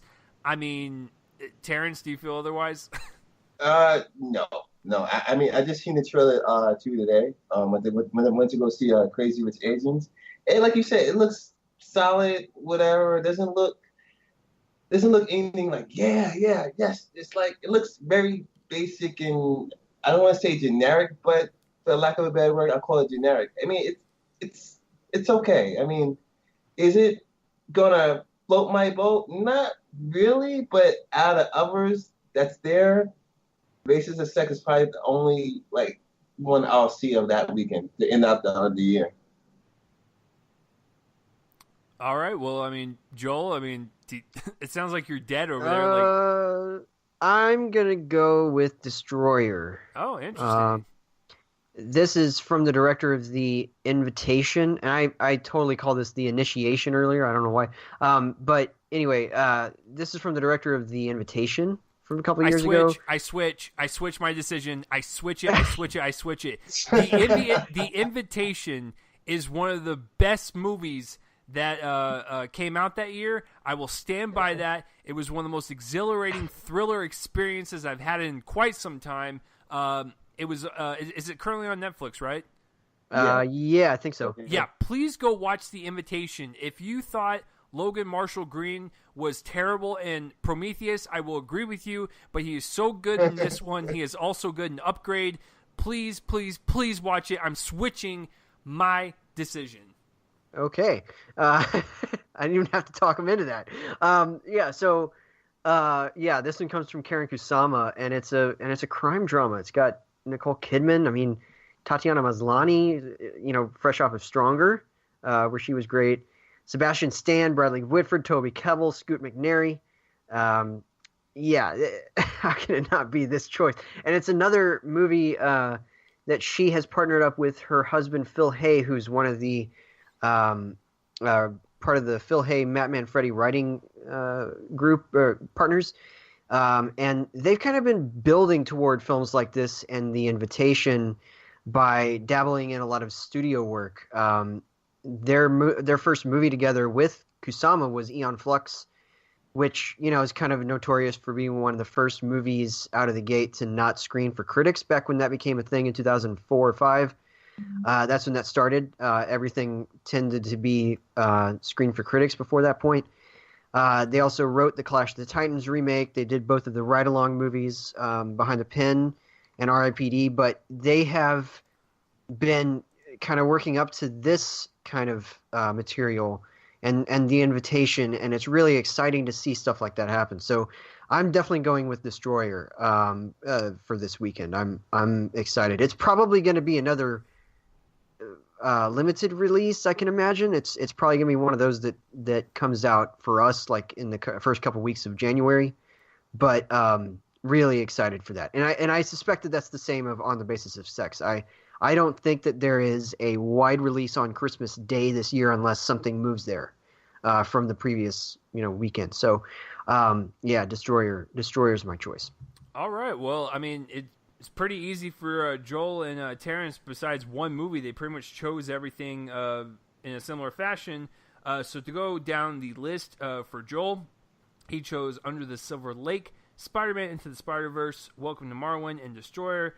Terrence, same first three, and then, of course, On the Basis of Sex. And then for me, I did Under the Silver Lake, Backseat, Welcome to Marwen, and then, of course, Destroyer. So, Terrence, I will go to you. Out of your four, this one's a tough one because you got a comic book movie, you have a modern Zemeckis movie, you have an A24 movie.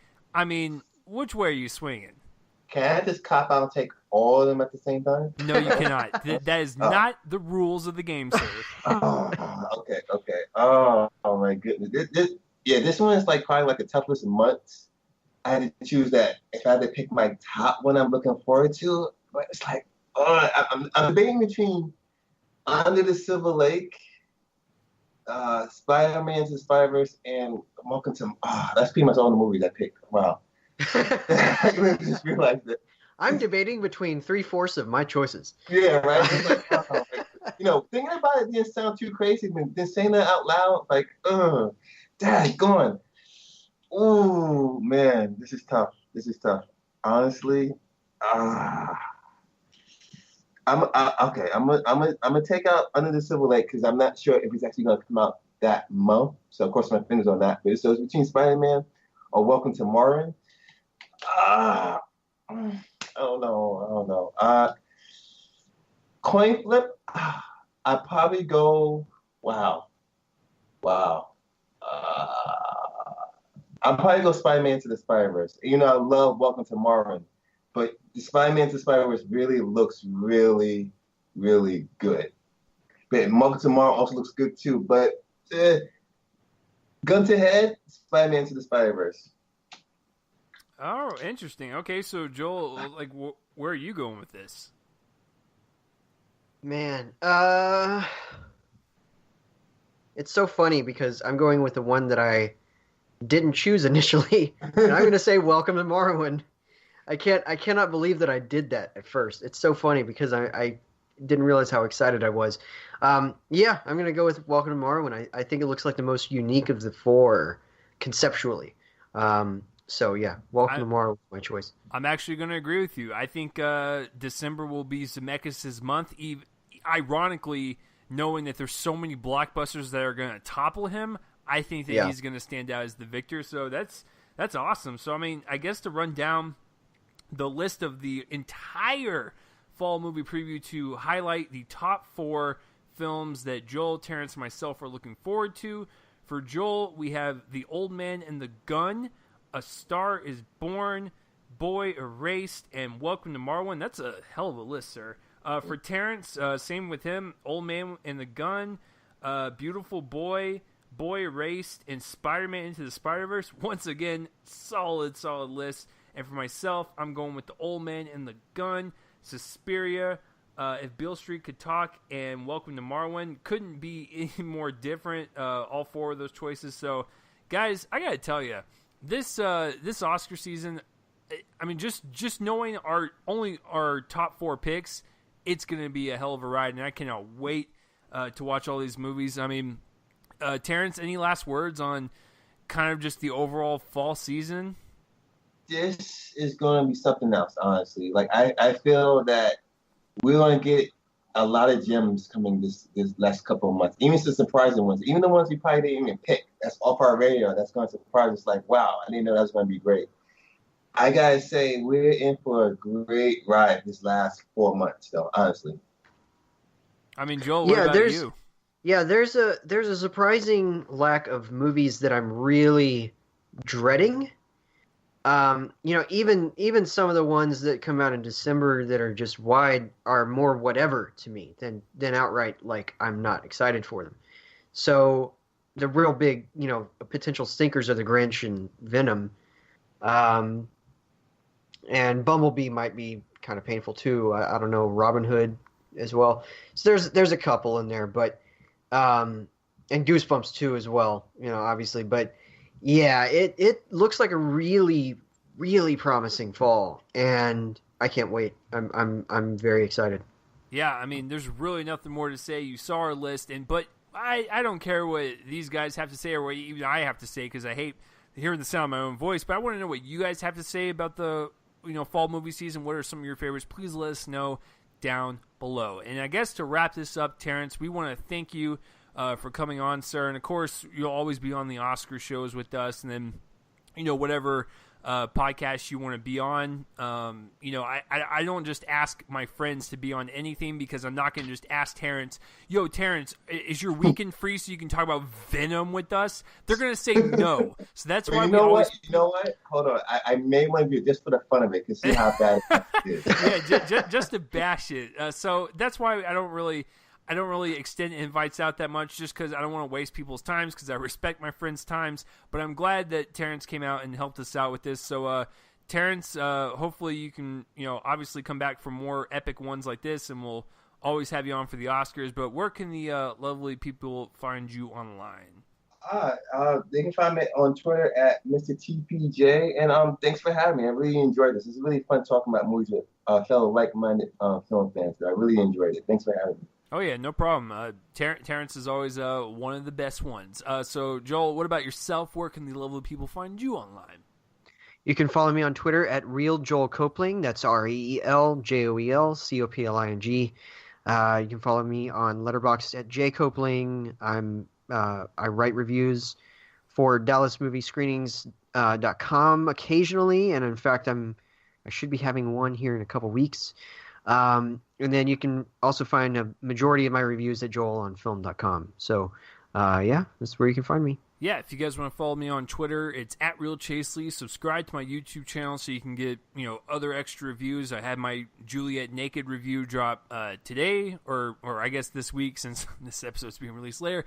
And of course, for this podcast in particular, whether you're listening on CastBox, Spotify, iTunes, iHeartRadio, YouTube, Spreaker, wherever, please spread this around and let people know this is the definitive movie podcast that you just love listening to. I'm Chase. That is Joel over there. That's Terrence. This has been episode 245, the fall movie preview of 2018.